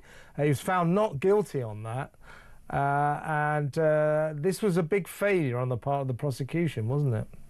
Yeah, it was. And for your audience to know, racketeering here in the United States is a charge that usually is used on gangs and criminal organizations. And they only charge Diddy with running a criminal enterprise. Usually they need to charge a bunch of people on the racketeering charge. So that's why it was so interesting that they were trying their best to throw this up against the wall to see if it stuck, and obviously it didn't. Now, most attorneys can't even explain to you what racketeering is, what the RICO charge is, so it's understandable that the jury was unable to reach a guilty verdict on that front. It's very, very hard to prove. Now, like you said, it is quite strange that I believe you were detailing the charges itself and the 3 severe charges he was found not guilty on. I've been paying attention to a lot of this, and when it comes to sex trafficking, the the prosecutors were unable to say who Diddy sex trafficked these victims to. It's very strange because there's a consistency here.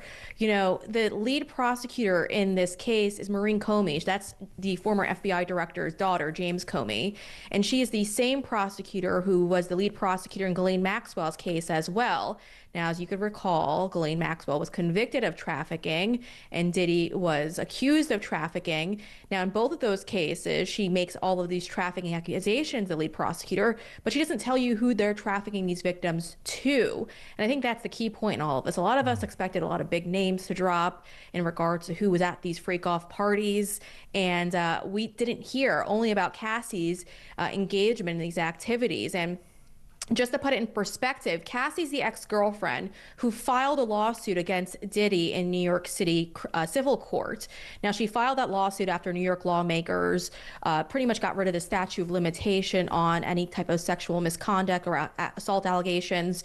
You could then file the lawsuits in New York. They did it actually to go after President Donald Trump at the time. But Diddy found himself being sued by Cassie. Within 24 hours, he quickly settled that lawsuit that she filed. And according to courts, she settled for $20 million. So yes, she's a victim of domestic violence, but if you watch the criminal court case unravel, she was talking about paying these male escorts. We don't know where she got that money from. Likely came from Diddy, but did he know that it was being used to pay off these escorts? The court never made it clear whether or not that was the case. She also, in text messages, was telling Diddy that she'd rather have a female escort for the next freak-off rather than a male escort. She also admitted to things like having mouth sores and continuing to participate in these parties, and the details just go more disturbing from then on. But the reality of it is you know, they painted Cassie as a victim, and she is a victim of domestic violence, but it was really hard to prove that she was a victim in regards to these sex parties and this trafficking, because the text messages prove that she really did enjoy being there. Yeah, I think with Cassie, because there's this other anonymous alleged victim that was known as Jane, and he was found not guilty of trafficking Jane, also, but it was found guilty of transportation of Jane across state lines to engage in prostitution, and of course guilty of transportation of Cassie Ventura for the same reason, across state lines to engage in prostitution. And I would have thought with Cassie Ventura, the reason the prostitution thing stands up is that it looks as if she was kind of involved, that she was involved in the hiring of these male escorts, and that she said in court that she was a willing participant. So, but she wasn't trafficked, is the point, right? Yeah, that is the point. That's the part that's so disturbing about this, because even the second victim in all of this, she's still, and it's kind of confusing their relationship, but it sounded like in court they were describing some type of financial agreement that the two of them have still to this day. And so it's unclear what their relationship was. Now, the disappointing fact in all of this is that this criminal trial wasn't aired on television. We didn't get any audio recordings or anything from the trial. So you're really just going off of reporters who are not even physically in the courtroom. A lot of them, because there was no space, had to be placed elsewhere to follow the case. But the American people were blindsided by a lot of this. So a lot of people don't know what was actually going on. Now, I was, following day by day and to kind of sift through the information, but you're going off of other people's account of what was going on in the courtroom. So it's very unclear, I would say, as to what the relationship of the second victim was. I know that they dated. I know she detailed their relationship and how many years they were together, but there was some type of financial agreement that they didn't really dive into in court. And why wasn't it televised, by the way, Brianne? Yeah. The problem is is with our federal criminal court system here in the United States is it's optional to televise it. And I think that's really it's an injustice to the American people, because I think the American people should be able to sit here and listen to what's going on in these courtrooms, because they made a lot of claims against Diddy. Now, again, I'm not saying he's a good person. His own attorneys opened up and said, yeah, you're going to see some videos of him and he's not a good person, but that's not why you're here. Now, the sex parties itself, they're embarrassing when you learn all the details, obviously. But again, that's not a crime here in the United States. The reality of it is they were throwing anything up against the wall to see what would stick in regard to these criminal charges, and our federal prosecutors overstepped. Now, my thought process behind all of this is maybe our federal federal government wanted access to the recordings that Diddy was blackmailing a lot of these so-called victims with. Cassie said that he secretly had recorded her during these parties and then had threatened to release it. So the reality of it is we still don't know who's on those tapes. They've kept that top secret, but we know the government has those tapes.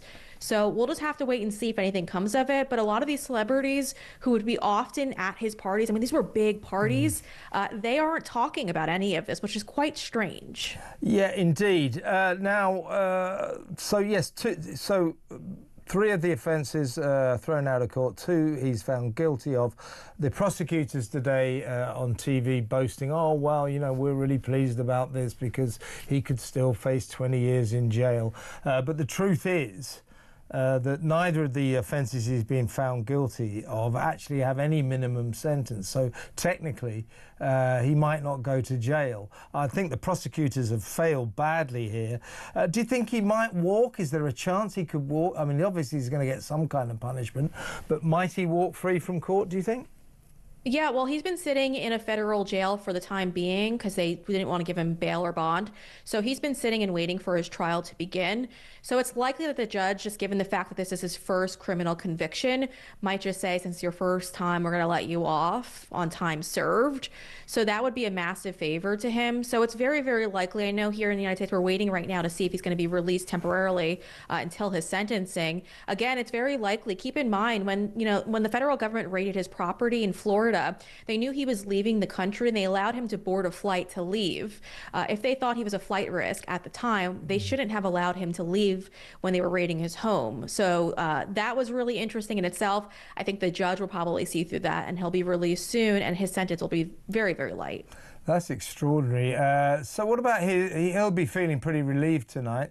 How has his demeanour been in court? I've been hearing stories that at one point over the last couple of days, yesterday I think it was, he sort of put his head in his hands, and he's apparently been reading sort of self-help books as well. What has his demeanour been like throughout this court ordeal, as it were? Yeah, like you said, the judge allowed him to bring those self-help books into the courtroom, and he's been very from the reports. He's been turning to his mother, speaking to his mother. He's been telling his mother, "Don't worry, we've got this." He's been praying, so he's been hopeful that he wasn't going to face the toughest of all of this. I think it's interesting. His own defense attorneys didn't call witnesses, so that tells me that they likely saw the prosecutors presented a very weak case. And they just knew that it was going to be in their favor, and they just decided to take that gamble and not to have anyone go up on the stand for them. So I think Diddy knew that he was probably going to be a free man. Amazing. So to summarise, this is a triumph for Sean Diddy Combs, that he may well walk free. But even if he doesn't, the sentence will be very light in lieu of the fact he's been behind bars now for how long is it? 18 months or something? It's a little bit shorter, I believe. I believe he was brought in mid to late last year in 2024. His raid on his home happened March 2024, so it was shortly after. Yeah. So this is a triumph for his lawyers and a disaster for the prosecutors. Yeah, and you have to wonder too. I mean, this is a waste of federal or taxpayer money because, again, the government knew they didn't have a RICO case here. They knew that they didn't have a sex trafficking case here. They went after him over allegations that were made in civil court. And although he quickly settled that lawsuit for $20 million, other lawsuits piled up after that. But those claims, we haven't yet seen those be brought into the criminal courtroom. So maybe the government doesn't find them to be credible at all. But the reality of it is it's our federal government has a habit of overcharging Americans when they want to accuse them of something. We know that with our political opposition often, under the Biden regime, that they were overcharged when they shouldn't have been. So this is something we see quite often. Overcharging, eh? Well, what an extraordinary story, and really good to talk to you about it, Brianna. Thank you so much for your time.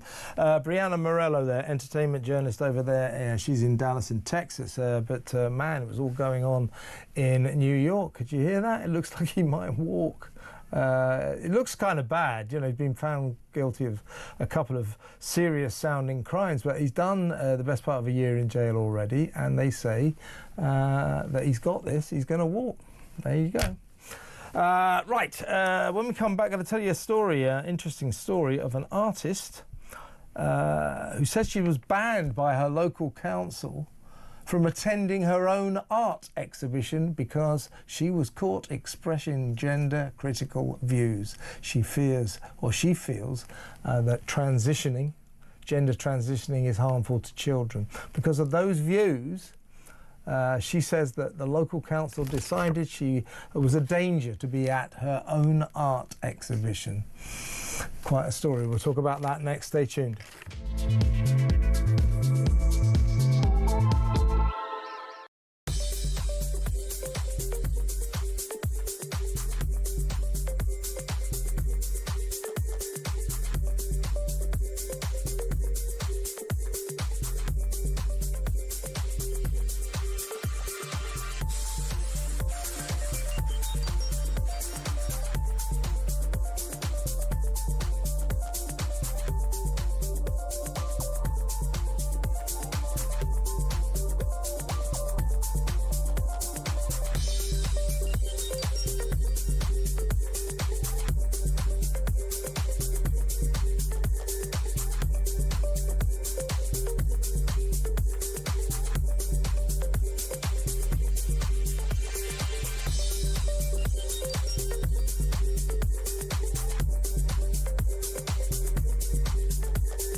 Fine, look, Speaker argues with Minister, it's not exactly new. They're saying, look, she had some personal upset already, and it's, it's sort of straw that broke the camel's back. But you can't, call me old-fashioned, whatever is going on. It's a bit like Keir Starmer saying, Stiff upper lip. Like Keir Starmer saying last week, I was distracted by my global trotting and summit hopping. You can't do two things at once. Yeah, so I was distracted by the fact so I missed the fact that my party were upset about it. But look, come on, mate, You're the Prime Minister. You're the Prime Minister, you've got to be able to juggle some balls. Yeah.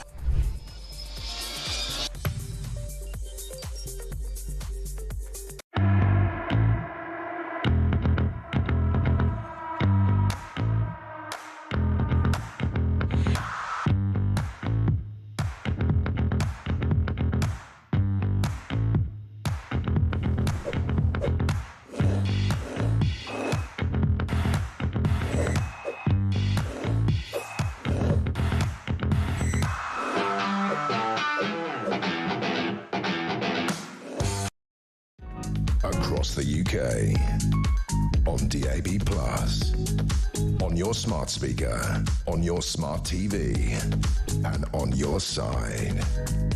This is Talk.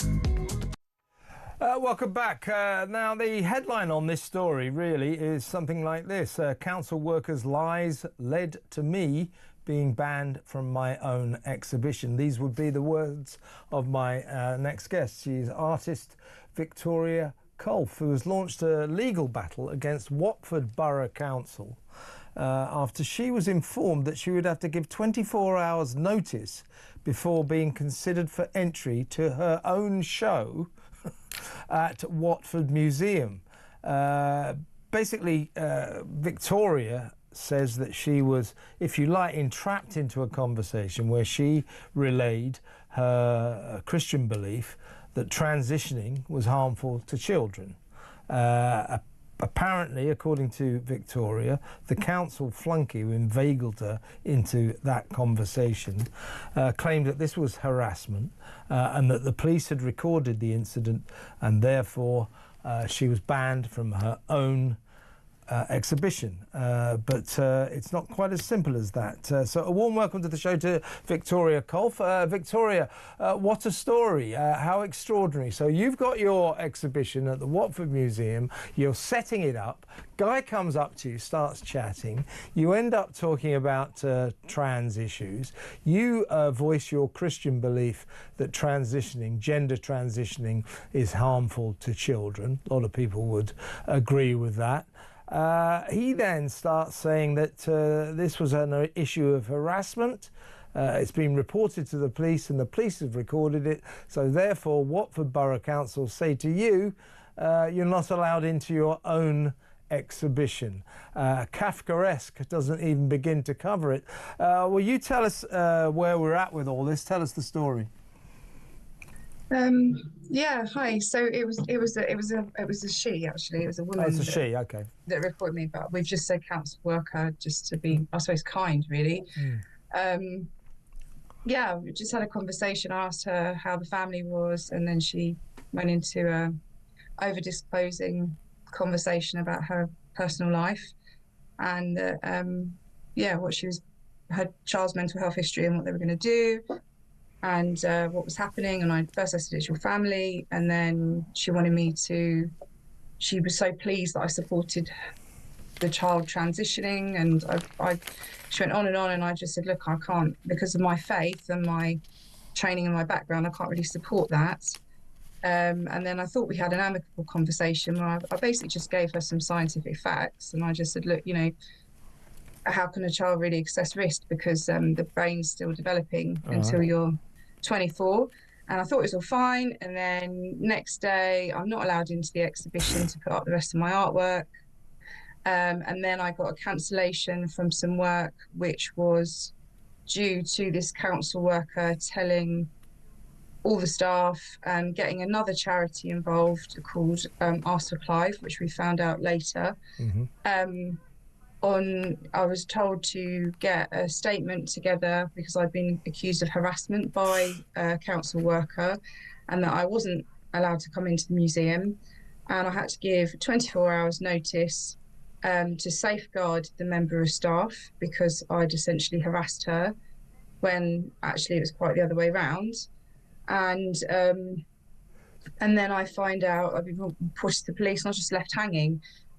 So we've done subject access requests, and we've done that to the council and to the police, and the council have been obfuscating the entire time and withholding kind of evidence, really.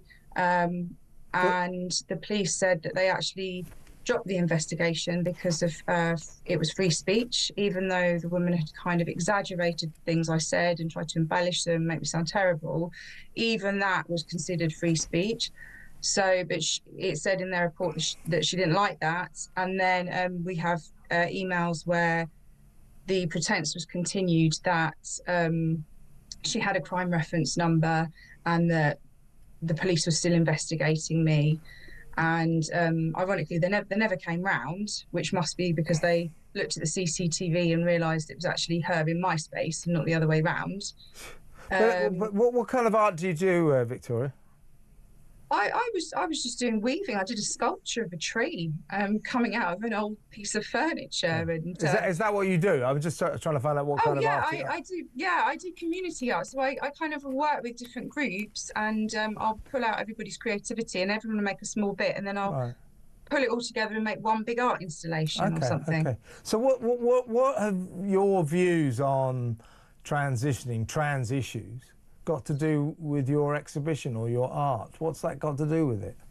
Well, so I actually trained as an art therapist and a counsellor, and I worked as a youth worker and a care worker, and I worked as a support worker with adults with mental illness, with learning disabilities, with learning difficulties.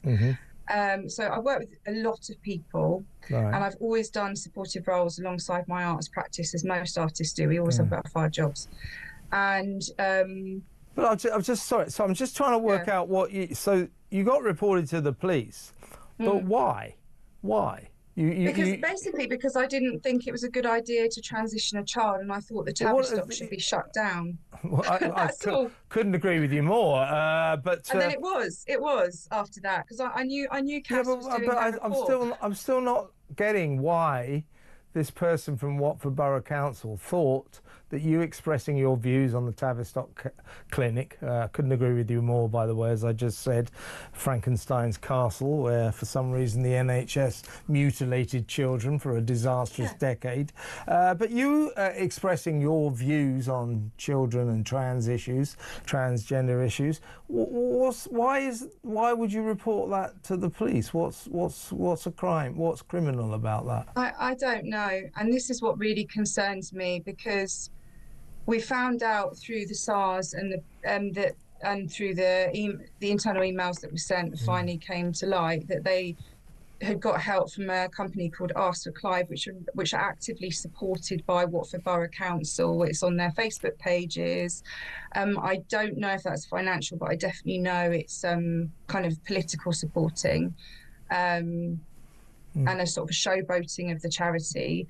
And I think it's very immoral to be judge, jury and prosecution of someone when you haven't got all the facts and you run a business basically shutting people down for having a difference of opinion, which is not inclusive whatsoever. But certainly not. So, but basically, I should actually say that what the Watford Borough Council told the Times newspaper, their comment on this is that our client, as in Watford Borough Council, robustly denies the claims made by Ms. Colf, as in you, and does not accept the allegations made by Ms. Colf in the claim. That is their response to this. But I'm still trying to get my head around the fact, Victoria, that why would you be reported to the police for saying what you thought about the Tavistock clinic and kids transitioning? Well, where is the alleged crime in that?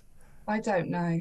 I don't know. I think what probably started off as trying to do the right thing by people that were getting kind of discriminated against. Has now been weaponised, and I'm thinking this is sort of the LGBTQ plus movement. I don't even use those terms. I'm going to call it progressive pride because that's my terminology. Right. And I think. So this is. I don't know. I just don't know. I don't see why you can't have a reasonable conversation. Well, this council worker, though, is it your thought? Is it your belief that she was scoping you out to make sure that you were a right thinker on general issues? But yes, and you were found what? So completely irrelevant to your exhibition. She comes up to you and basically what do you think about trans issues then? She didn't like your viewpoint on that, reported it to the police and tried to turn it into a crime. This is a very, very kind of North Korean type situation, if you ask me. You must be feeling like you're caught in some weird sort of tyrannical country here. This is ridiculous. I think it's an Orwellian nightmare. I think the idea of safeguarding has been weaponised. I think the idea of forcing people to be an ally or not is an assault on sort of humanity and free speech, because you're forcing people to choose sides, and often it's it's done in a very bullying way. And the fact that this whole political movement sort of got behind this council worker, that, you know, I'm sure they'll say, well, we didn't do that, but the emails are quite clear, and they did do that, and it did go up. It went up to the top. Listen, we're going to go to the news now, Victoria, but we'll keep in touch. Good luck with the case, and keep us posted. Thank you so much. Victoria Colf, artist there. Next up, Isabel Oakeshott. Stay tuned.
across the UK. On DAB+, on your smart speaker, on your smart TV, and on your side. This is Talk.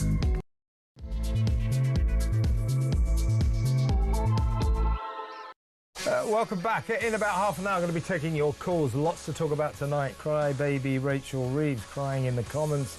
The economy tanking, the pound crashing, the bond market crashing, the stock market crashing. The world has lost confidence in the British economy. The Chancellor is in big trouble. Was she crying for her career? Was she crying for the state she has brought the country to for ruining the economy?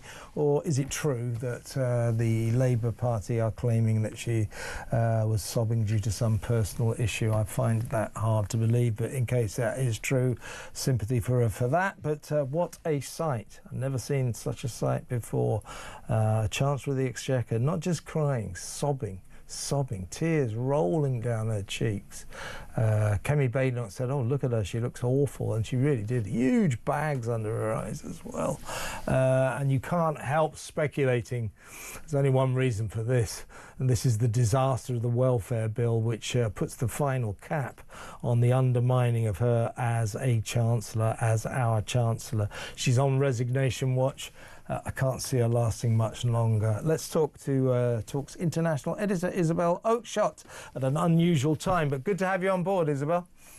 Well, I've spent most of today getting back to London from the UAE, and as I land and my phone lights up with all these images of an absolutely broken-looking Rachel Reeves in Prime Minister's questions. I've never seen anything like it. I mean, on a human level, you know, my immediate reaction was to feel, I don't think you and I are going to agree on this, but on a human level, I actually immediately felt really sorry for her. Hang on, Isabel, I'm in trouble with the audience for saying exactly what you just said. My take on it is this. Look, if I have to see a woman cry, Rachel Reeves will do. But I'm a bloke. Yeah. I hate to see a woman cry. And on a human level, I felt very, very sorry for her. But then again, if she's crying for the state the country's in, for what's happened to her career, what's happened to the economy, then it's hard to have too much sympathy for her. But I never like to see somebody so broken. But you know, yeah. So just to correct you, I actually am on the same side of you. Okay. I feel sympathy. My take on this is I don't believe that it's a personal matter. Nor do I. Crying is a personal matter. You know, no woman, no man wants to cry in public under any circumstances, least of all on the front bench, sitting next to the Prime Minister, looking like she did. Absolutely terrible. She looks like she's had no sleep. And I'm struck by the contrast in the body language of Angela Rayner, who looks fantastic at this point. She's absolutely in her prime, in her pomp, and looks as if she is, you know, in charge of all she surveys. And I thought that image of the Prime Minister, a broken Prime Minister, I mean, he's so damaged, and this weeping Chancellor, and then next to them you've got Angela Rayner, who's almost smirking. I mean, I've watched it really closely. She thinks she's going to inherit the crown, and I'm not sure that she's wrong about that, though whether it's a crown anyone's going to want to wear by the time it's ready for her is another question. But this is one hell of a moment. Whatever yes, it is. Yeah. Reeves was crying about, it is one of those moments that is going to become symbolic of this government's absolutely catastrophic first year. I don't think it's recoverable for either Keir Starmer or his Chancellor. And I think the fiasco that took place yesterday over the welfare bill points to a party that is so at war within the parliamentary party between those on the hard left that simply will not accept that you can't have an ever ballooning welfare state without having some way of paying for it, and those on the slightly more sensible wing of the party who just about grasp that something's got to give. And what yesterday showed is that the left of the party are just not going to ever accept any spending cuts, and we all know what that means for the rest of us. That means definite tax hikes coming our way soon. Now, what happened last night? I mean, those were remarkable scenes in themselves. I'm told from a good source that the final climb down. So what we went to in the last few days, we're going to make savings of £5 billion on our £300 billion welfare bill. We need to do this for the sake of the economy, otherwise the country could be facing bankruptcy. Everybody knows that £5 billion was never going to be enough. We need a lot more than that. Probably 10, 20 would be better.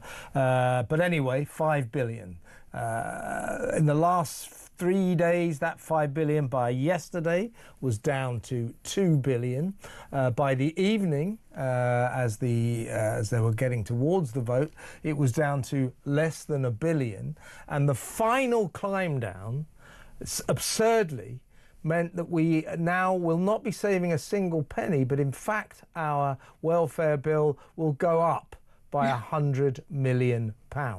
That final capitulation, I'm told, Starmer did not tell Rachel Reeves or Liz Kendall about. He kept them in the dark. I'm also told that this morning, before PMQs, that the Chancellor, undermined, demoralised, thinking, what can I do now, had a massive row with the Prime Minister, and that could explain her distraught appearance in the Commons. Either way, forget the fact that she's crying. We as a nation have a lot to cry about. After what's happened in the last 24 hours. We desperately needed to make savings on our welfare bill, our £300 billion welfare bill, and we've ended up adding £100 million to it. That is a catastrophe.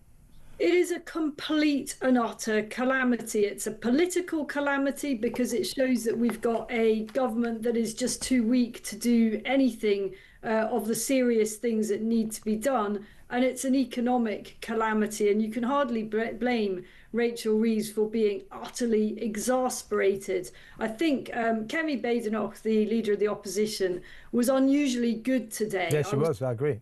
I was reluctantly quite impressed because I think she's been a huge disappointment. But I think she did well at Prime Minister's questions today. And I think it was her that remarked that she's never before seen, and neither have I, a government bill being brought before the House. The whole point of the bill was to cut spending, and it's ended up adding to the final bill. I mean, that's extraordinary, isn't it? The whole point of the bill was actually to cut the welfare state, and it's ended up they added to it. It's unbelievable. Yeah. And it proves that our Prime Minister is a straw man. You know, he completely buckled here, capitulated right up to the end. In fact, did exactly what those left-wing 130 rebel backbenchers told him to do. They've now got him in their pocket, and they know it. They're going to run the country from now on, because what they said to him during this was, because there was lots of talk, right? You rebels, if you vote against the government, we're going to remove the whip from you. You'll never get a government post, and never get a ministerial post or anything like that. And they turned around and said, okay, you want to take the whip away from 130 of your MPs? Yeah. You go right ahead. And of course he couldn't do that. They've got him now. But to go back to Rachel sobbing, this is an interesting, fascinating dynamic. Now, because of last night's vote, and because the world, the economic markets, could see that Britain, the Bank of Britain, is in a massive state of disrepair, to say the least, the markets are already falling. So the pound was plunging, the stock market was plunging, the bond markets were plunging. And do you know when those plunging graph figures went like that?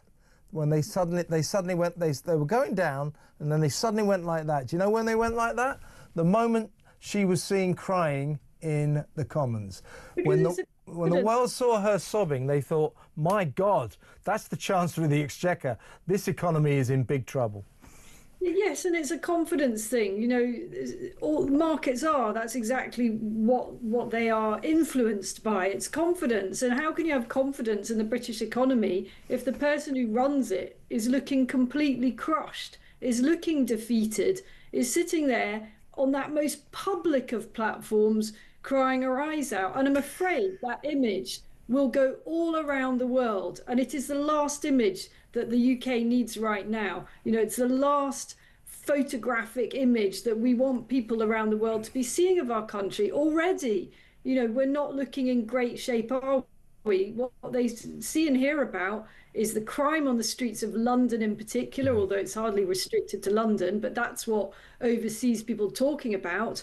They hear about things like the surrender of the Chagos Islands, and they hear about the migrant crossings. And now we've got a weeping chancellor to add to that terrible mix. And it's a disaster. I mean, no other way of putting it, really. You can't I don't think you can overstate the symbolic significance of this moment. And everybody knows that this government, the Prime Minister's authority is shot.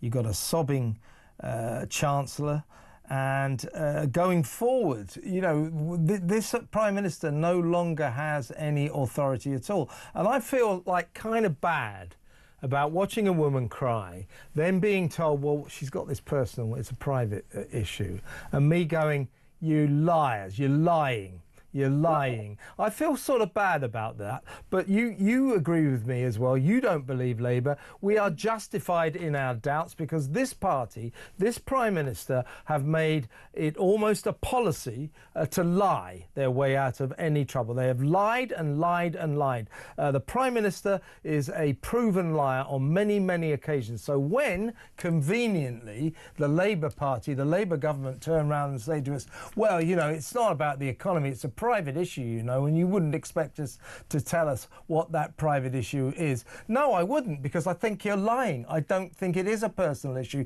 She's crying for her career. She's crying for what's happened to the economy. She's crying because the Prime Minister has left her in a terrible state. He has completely undermined his Chancellor. That's why she's crying. But as I say, if we're wrong, and there is indeed a personal reason for this, you know, I apologise, but I don't, you know, I'm going to give it 99% they're lying about this, maybe 1% it's true. Well, let me tell you why I feel that it's not a personal matter. Number one, if it was something really awful, and here's hoping it wasn't, you know, perhaps a bereavement or something, and you knew you were right on the edge, you know, you were feeling weepy, you wouldn't come in to Prime Minister's questions under those circumstances. But number two, having worked in Westminster for many years, I was part of the lobby of political journalists. I know how this works. And if it genuinely was a personal matter, then the people around Rachel Reeves would have let that be known. They might not have said that you can't be quoted or whatever, but they would have briefed political journalists that something awful had happened. You know, even if it was a pet dying or something, you know, that can easily make the most hardened of us feel weepy if we've had a bad day anyway. But they would have let it be known what was up. And instead, even if it was a personal matter, the fact that the people around Rachel Reeves, including, for example, her female cabinet colleagues in particular, have allowed this story to run that it isn't something personal, shows just how vulnerable she is. But I'm not buying it. You know, political journalists would have been told, and I tell you, if it had been something like a family member very ill or whatever, you know, these days, the way that we operate is rather different, and there would have been a lot of respectful distance given, and I think it would have completely changed the way it's been reported. It's way too late now to start briefing that it was a personal matter. Yeah, it's a really, really good point. Before we go to break, I mean, she's been on resignation watch all day. I suspect, it's sheer speculation, that this confrontation she clearly had with the Prime Minister this morning probably revolved around her intention to resign, him saying, well, if you do that, you bring down the government, all that kind of stuff. So, but how long do you think, I mean, she's still on resignation watch. I mean, mean, do you think she will go fairly soon? And how much longer can Starmer go on like this? You know, the ringleader in a circus of catastrophe. Well, I mean, again, looking at Angela Rayner's body language, you know, I think Angela Rayner thinks that she's going to be taking over sooner rather than later. But it is difficult to get rid of Labour leaders. It's nowhere near as sort of easy as it is, and as we've seen in the Tory party. And if Starmer were just to sack his chancellor, I don't think that really works, because the two of them are sort of bound together inextricably. So, I mean, it's hard to see her presenting the next budget, but I'm afraid she probably will. And she is a tough cookie. You know, what we saw of her today. Not today, she wasn't. But that's unusual, isn't it, Kev? I mean, time and again, I've been quite struck, actually, by how able she is to sound authoritative, to sound like she knows what she's talking about, to put a positive gloss on, frankly, disastrous economic indices. So I think it's altogether possible that she will pull herself together. Starmer's going to have to back her more publicly. I mean, he really hung her out to dry in Prime Minister's questions today, because he was asked directly by Kemi Badenoch, you know, will she still be in the job at the next election? He just didn't answer. Well, we all know that's right. That means no. And it was right at the very tail end of the session that he finally managed to say something a little bit nice about her. But I think the two of them probably limp on for another 9 months, probably another year, actually. But look, we're in quite unusual territory here. Tremendously hard to predict. I just think that they are failing so epically on so many levels. I'm just wondering if they can stagger on. Starmer is just, you know, really on the brink, if you ask me. But I don't think he feels it, though, Kev. That's the weird thing. I think this guy is so bloodless, so completely empty, such a completely detached individual, that he doesn't understand the broiling anger up and down the country and the complete dysfunction within his own parliamentary party. I mean, he's constantly abroad, isn't he? So perhaps that's why he so dismally fails to read the room. And I mean the small room that is the bunker of number 10, but the parliamentary party, and then the room as in the whole nation's mood. You know, and let's not forget, we haven't mentioned this, and maybe we will before the end of my slot here. You know, the migrants just keep pouring across the channel. That's I'm saving that till after the break. We've got some real stuff to talk about there. But you know, in football, when you have a manager and the team's not playing very well, and there's much speculation that the manager might get the sack.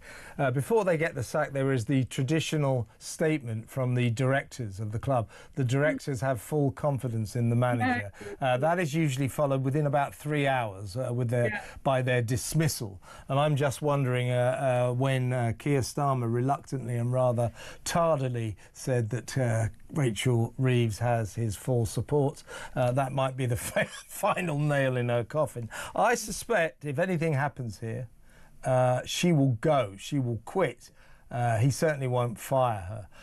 And if she does, if she quits, man, that is going to leave him high and dry. Even he will begin to realise he's in deep, deep trouble, and he already is. And we'll talk about that other source of his deep, deep trouble after the break, and that is, of course, the spiralling migrant crisis. That next, stay tuned.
Fine, look, Speaker argues with Minister, it's not exactly new.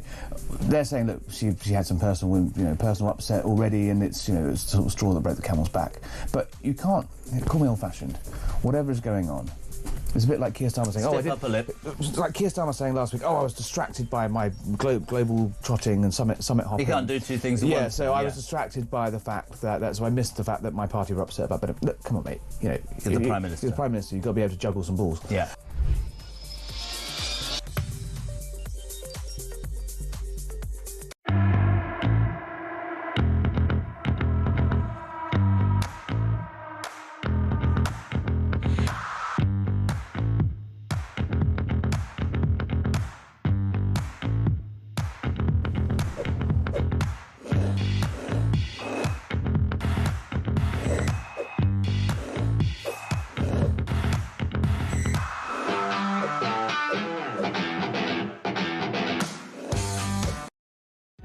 Across the UK, on DAB+, on your smart speaker, on your smart TV, and on your side.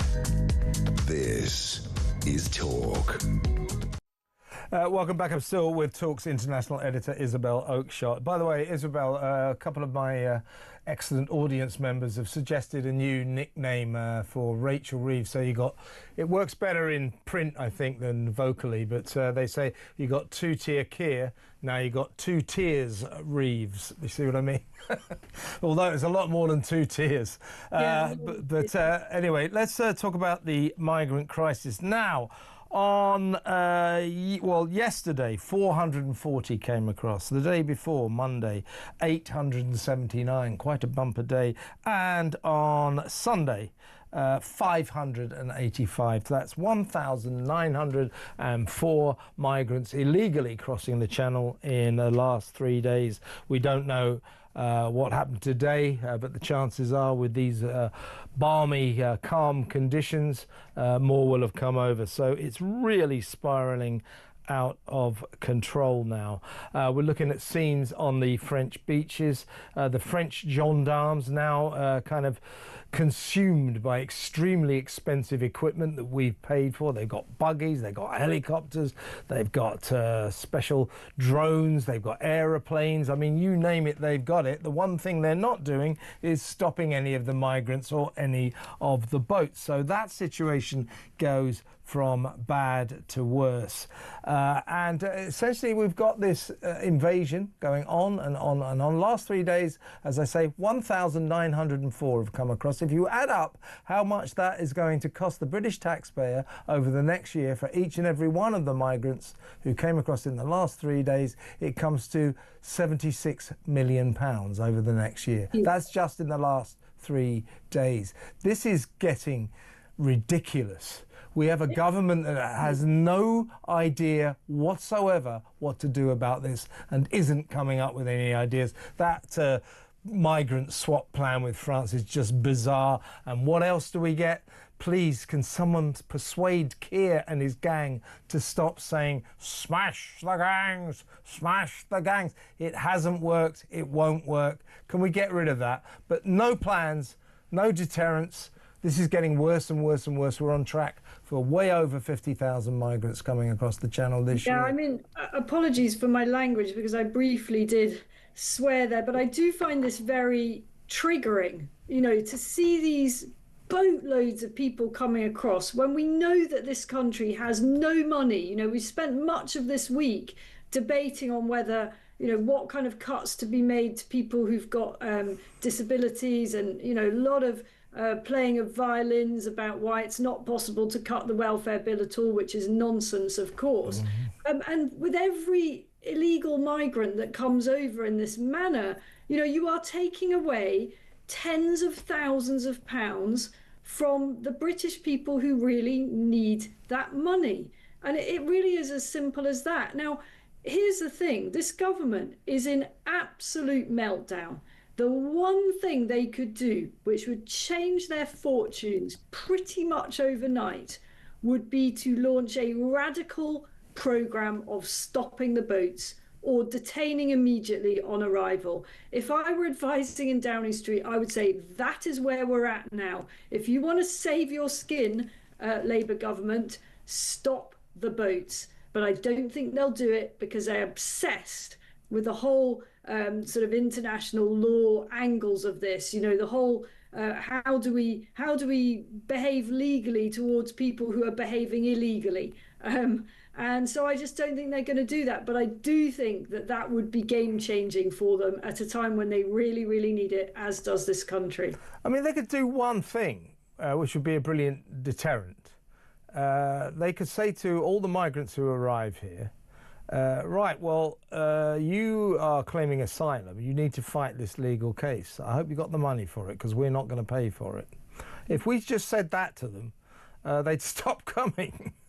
Well, I mean, there are many, many things that we could say and do that would stop this happening, but we're not doing any of them. As you said, the one in, one out thing with the French, how often is this going to come up? What, every 6 months is it going to be re-announced, and we're all going to be as bemused by it as we were before? It's not a policy to reduce net migration, is it? You know, one in, one out, quite demonstrably not.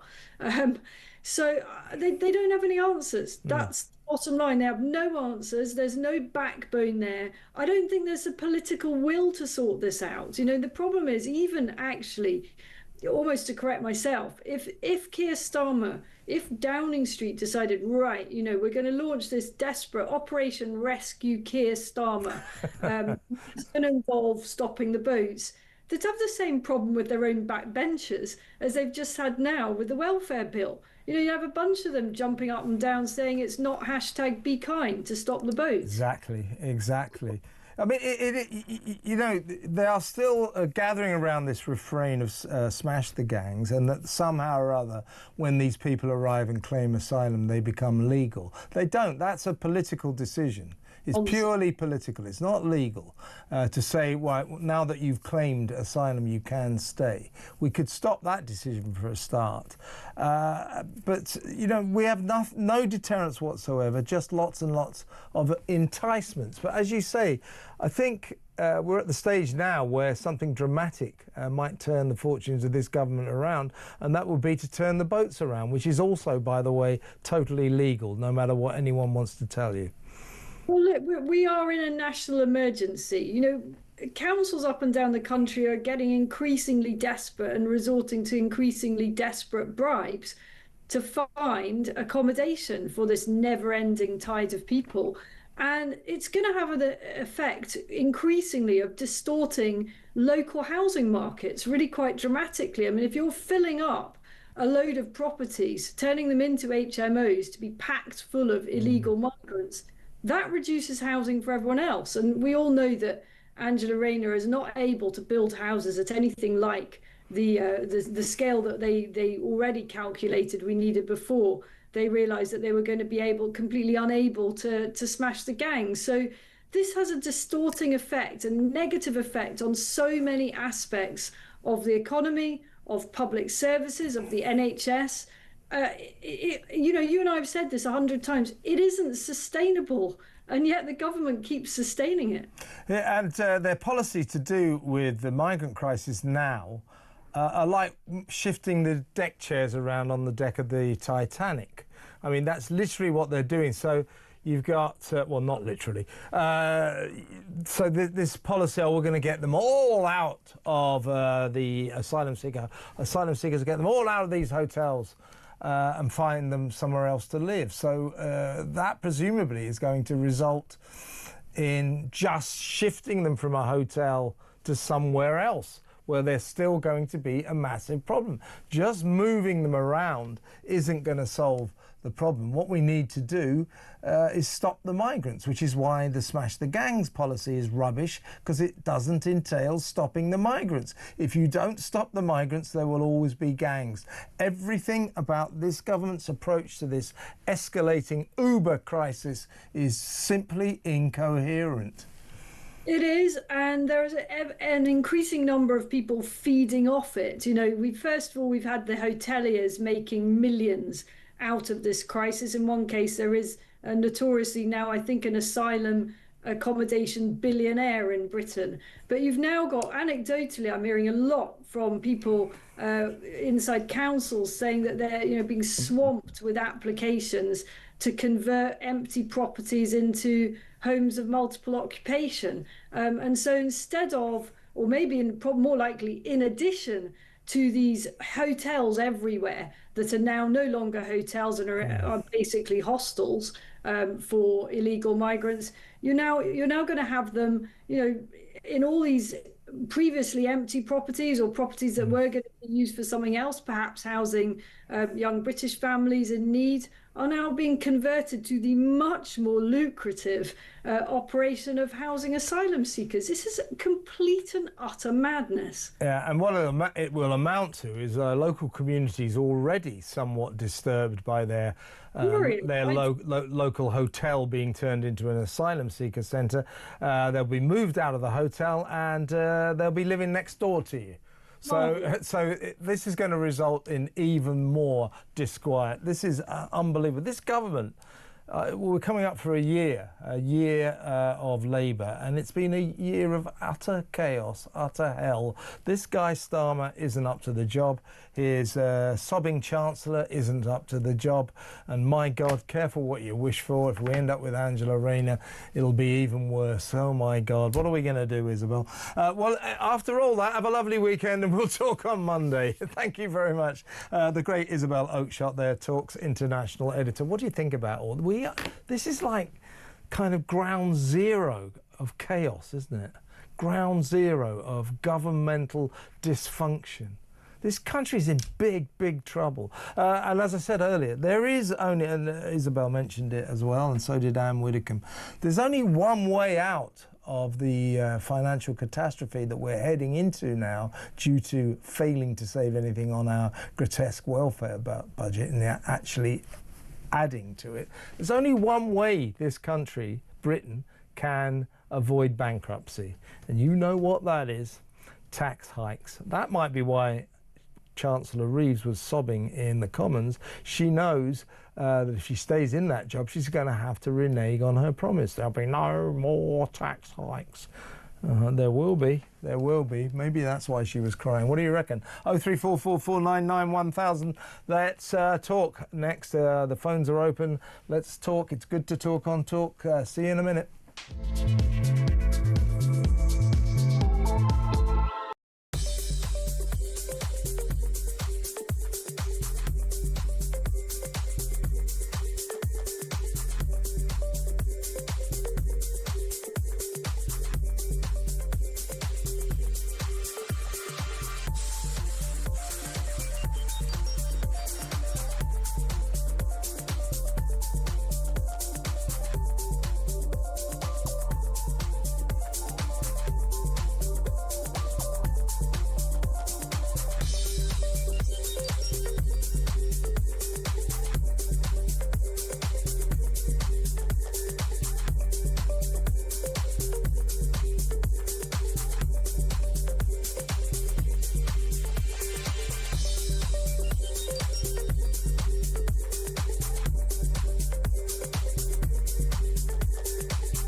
Across the UK, on DAB+, on your smart speaker, on your smart TV, and on your side. This is Talk. Welcome back. Right, we're going to take some phone calls. I'll read some of your messages. There's one from Stefan here. He's talking about the new banknotes. He's suggesting, how about the new Diane Abbott £7 banknotes? Poor dear old Diane Abbott. Well, I say dear old, bit of an anti-Semite, but apart from that. Let's play a couple of WhatsApp voice notes. Lots on Rachel Reeves here. Here's Kitty. Hi Kev, in answer to your question, not only should Rachel Thieves go, she should never have been allowed there in the first place. She lied on her CV, she should have gone then. She ruined the lives of farmers, she should have gone then. She's crying crocodile tears, this is karma. She needs to go, as does her boss, as does this government. Nicely put, Kitty, nicely put. I do understand why people aren't being all that sympathetic towards Ms Reeves. She's been a dreadful chancellor and she's done cruel and ruthless things. So to hell with her for that. I just don't like seeing a woman cry. Simple as that. Can't help it, folks. But as I say, if I have to watch any woman cry, she'll do. Here's Daryl again on Rachel Reeves. Hi Kevin, what is going on? As far as Rachel Reeves is concerned, crying in Parliament like that, I mean, can you imagine if Margaret Thatcher had been there? She would have got up and slapped her in the face. It's just unbelievable. I mean, the rest of the world must be just laughing their heads off of us. I just feel ashamed. It is becoming, it's embarrassing, it is becoming shameful. This country is becoming a laughing stock, and it's thanks to this useless Prime Minister and his sobbing Chancellor. Let's talk to Chris in Cambridgeshire. Hi, Chris. Hi, Kevin. Let's put it very, very simply. She's not a woman, she's an animal. She deserves everything she gets. And with a little bit of luck, her ivory tower is crumbling. Oh, I think it's crumbling, all right. I think the entire Labour edifice is crumbling. I want the whole lot of them to crumble. Yeah, well, the problem is, I think they might be on the point of crumbling. I think Rachel Reeves must be on resignation watch. She's told a pack of lies over the time. They're liars, which is why when they say, oh, well, the reason she's crying, it's a personal issue, we just go, well, we think you're lying. You're lying. Yeah, you're lying your way out of this one. Once again, Labour lying their way out of a problem. It should be renamed the Labour Party. The Labour Party. Liar Starmer. Exactly. Keir Starmer's a inveterate liar. Lie. That's all they do. So when they say, oh, well, you've got to have sympathy for Rachel Reeves because it's a personal issue, I say they're lying. They might not be. There's a chance they're not, but I bet you they are. I bet you they're lying. I totally agree. I think I don't think Starmer will sack her because that will look very unstable. I don't think he knows how to. I think she might quit though. He's taken everything away. He has taken the rug from underneath her feet. She cannot manage the economy properly now. Well, she never could. No, but now we had to make £5 billion worth of savings at a minimum on our welfare bill. Now, what we've done, due to Keir Starmer caving in and caving in and caving in and caving in again, we've added £100 million. That's right. We've added £100 million to our bill. All they've got to do, actually, is send a few of them out of the hotels. They'd soon save it.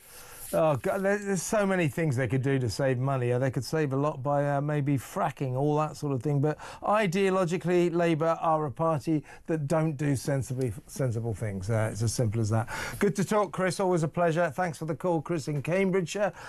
New caller now in Brighton. That's Susan. Hi, Susan. Hello there. Yes. Shall I speak out loud now? Yes, please do, Susan. Yes. Okay. Right. Well, it's a kind of innovative thought, and I was wondering if we should follow Trump. Apparently, he has thought up this idea of opening Alcatraz. Well, we could find something similar, I suppose, an empty, thing, whatever, with the forces, and surrounding it by alligators. Locking up all the nasties and awful takers and swines that we think and we've talked about all day and all night, and putting them in there and never letting them out, surrounding it by a swamp. I think that's a good... Susan, I think we are the most innovative, clever people in the world. And somebody could come up with something similar, I'm sure. Well, Susan, that's the kind of innovative thinking that we encourage on this show. That was your first call. Don't make it your last. Very good idea. I like that. Thanks for calling, Susan. Call me back, yeah? We better play another WhatsApp voice note before we get a break. This is Kevin on Rachel Reeves. Have you ever seen anything like what's happened today? In addition to that question, what is that going to do for the stock exchange and the strength of the pound for anyone looking at our country and seeing our chancellor crying in full view of the public? Just seeing a chancellor cry, I've never in my life, I'm mid-40s now, I've never seen a chancellor cry. Well, I'm almost in my mid-40s, Kevin, and I've never seen a chancellor cry either. And it had a catastrophic effect on the markets. When the world saw the Chancellor of the British Exchequer sobbing in the Commons, the pound plunged, the stock market crashed, and the bond market tanked. So it had a massive effect. The sight of our Chancellor of the Exchequer crying in the House of Commons. Whatever the reason was, she shouldn't have been allowed to do that. It was disastrous. Let's go to break. When we come back, we'll talk to Stephen in Manchester. Stay where you are.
I will be there. We will be voting against. Yep. This is a classic case of Labour talking the talk about welfare reform and then actually doing nothing at all. And their own backbench MPs have essentially said, again, they've sort of said, yeah, it needs a bit of reform, but no, you can't touch anybody. Yeah. In terms of saying, actually, you could work, you should work, saying to someone else, maybe you're taking the mickey.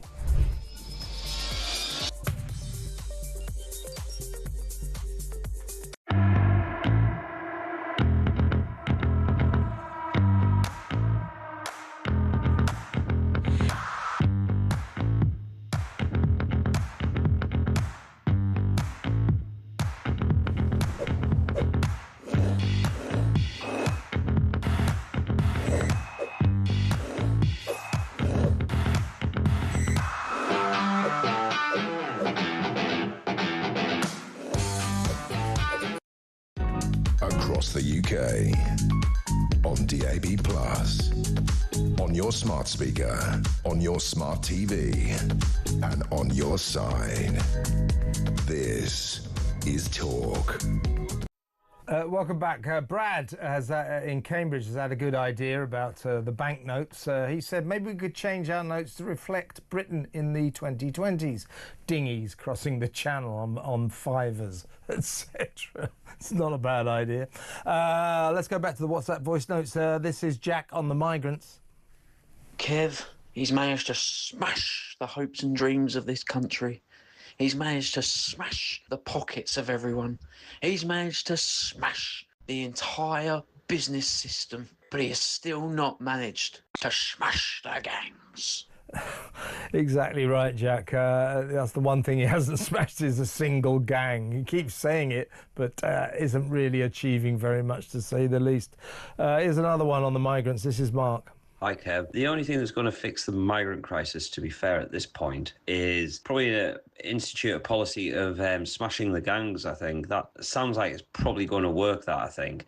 So I'm really excited to see that Keir's doing that. You know, work with the French as well. I think we probably need to give them an extra $1 billion. That might actually help. Maybe $2 billion. Let's see. Keep sticking in there, son. It's going to be all right, Kev. Don't worry about it. Cheers, mate. I think Mark wasn't being entirely serious there. He was being a bit facetious, wasn't he? Yeah, very excited about this smash the gangs policy. Let's give the French another $1 billion. Great idea. That'll work. Let's talk to Stephen in Manchester. Hi, Stephen. Let's give the French a good kicking in the teeth and stopping them from sending people. It might be worth a try. Nothing else is working. Well, nothing else is working. Listen, I didn't like that, seeing her like that today. No, I just never like to see a woman. I didn't, right. You don't, do you? So, if you think getting rid of Starmer and Rayner's going to take over, God, you're mad. Yeah, that'll be even worse. The point is, though, Stephen, we're talk about Rachel crying and all that, and let's it's horrible. Let's be frank. It's almost certainly due to what's happened to the economy, the disastrous couple of days, her being assaulted on all sides. She's in big trouble. That's probably why she's crying. But it's an indication of just what an incredible mess this country is in. What an incredible screw-up, balls up this Labour government. Pressure, isn't it? Yeah. You know, who's ever seen a chancellor crying in the Commons before? I bet Putin was having a right laugh today, wasn't he? That's a very good point. Well, our enemies around the world will be loving this. We don't even need to invade this country. We're just doing it to ourselves. Anyway, that's another story. Question. Telegraph thing I read today. Ed Miliband now, not content with getting rid of farming and arable lands and all that, now wants to put solar power on lakes. On lakes? On the lakes. So I see. Right. So this was in the Telegraph, Kev, so I'm assuming it's kind of no, that'll be, I mean, whether or not he ever actually achieves that is a moot point, but it's certainly, it's the sort of madness that this lunatic would come up with, I mean, he's an Olympic-sized nutbag, isn't he? Oh, yeah, he's absolutely crazy, and he's going to believe it when I read this, and it was the Telegraph. I'm pretty sure. I think I saw it myself. It's absolutely mad. The man is mad, and we've just learnt today that his various projects are going to cost us about. Quick trivia question for you, Kevin. Go on, anyway, then. So go on. I'm going to show the nation how intelligent you are. Okay. Go on. If you believe that, you'll believe it. Yeah, exactly. Yeah. What's the question? How many lakes are there in the Lake District, Kevin? Oh, that's a good question. I have no idea. I'm going to shoot. Somebody's saying 1. Is that right? Yeah, that's because I talked to her earlier on. No. Well, somebody in the production room is. Well, are they all connected? Is that what it is, or something? Well, no, because there's actually only technically 1 lake. All of the rest of them are waters, meres, fields. Okay, there you go. If somebody in my production room held up 1 finger, I thought usually they do it for a different reason, I think I told her earlier on because I said I'm going to get. Oh, well, there you go. Yeah, you see, she ruined it. That's Fraser's fault. Stephen, I've got to move on. Good to talk to you, really good. Call me again. Stephen in Manchester. WhatsApp voice notes again on Rachel Reeves. Here's Ashley. I have to say, I felt really sorry for Rachel Reeves today. I just thought, looking at her, that she's like broken, isn't she? You know, that doesn't take away the fact that I think she's completely incompetent in her job. I just think that she's been put in that position. She's a bit of a fall guy. No one's told her about what's happening. She's just sitting there having to take it time and time again because of all the U-turns. Everything she comes out with ends up being U-turned. If I were her, I would want out, and now's a great time to the opportunity to walk away with at least your head up right. And I think actually this might be the moment. I think she might go fairly soon. But Kemi Badenoch came up with a good expression today, unusually. She called Rachel Reeves the human shield for the Prime Minister's incompetence, and I think that's a good description. Let's talk to Alan in Canterbury. Hello, Alan. Hello there, Kevin. Let's just be frank. This government were never fit for office, even in the first place. Agreed. They've been exposed for exactly what they are. It was just a question of time. And have you heard the saying, give them enough rope and eventually they'll hang themselves? It's a really good point, actually. Yeah, I think they've done that today. I mean, I think we reached a crisis point today, really bad crisis point. Fantastic. You can't have it. You Lovely can't. show. Yeah, you can't have the chancellor sobbing in the Commons. Alan, good to talk to you, mate. Excellent call. Call me again, Alan in Canterbury. Nice words, by the way. Thank you, Alan. Here is Steve on Rachel Reeves. Hi, Kev. After last night and today, I think you may well have to update your 1-year anniversary show due for broadcast Friday. I think there's a little bit more to add to it. Maybe instead of an hour, it needs to be an hour and 10 minutes now. What a palaver. That's a really good point, Stevie. Yeah, because we've got this show coming out tomorrow night at 9 o'clock, 1 year of Labour Hell, starring me. It's only me. No, it's all the presenters. It's me, Alex Phillips. Me and Alex together. Kevin Alex. We've got the band back together. Mike Graham, Julie Hartley-Brewer, Ian Collins, Peter Carboy, the whole gang. All on this show, looking back on this year of chaos. But Steve's quite right. We didn't quite have time to get the sobbing chancellor in, which is one of the great images, or the most compelling images of all time. Who's ever seen that before? We will see that for years to come. Finally, on Rachel Reeves, here's Bridget.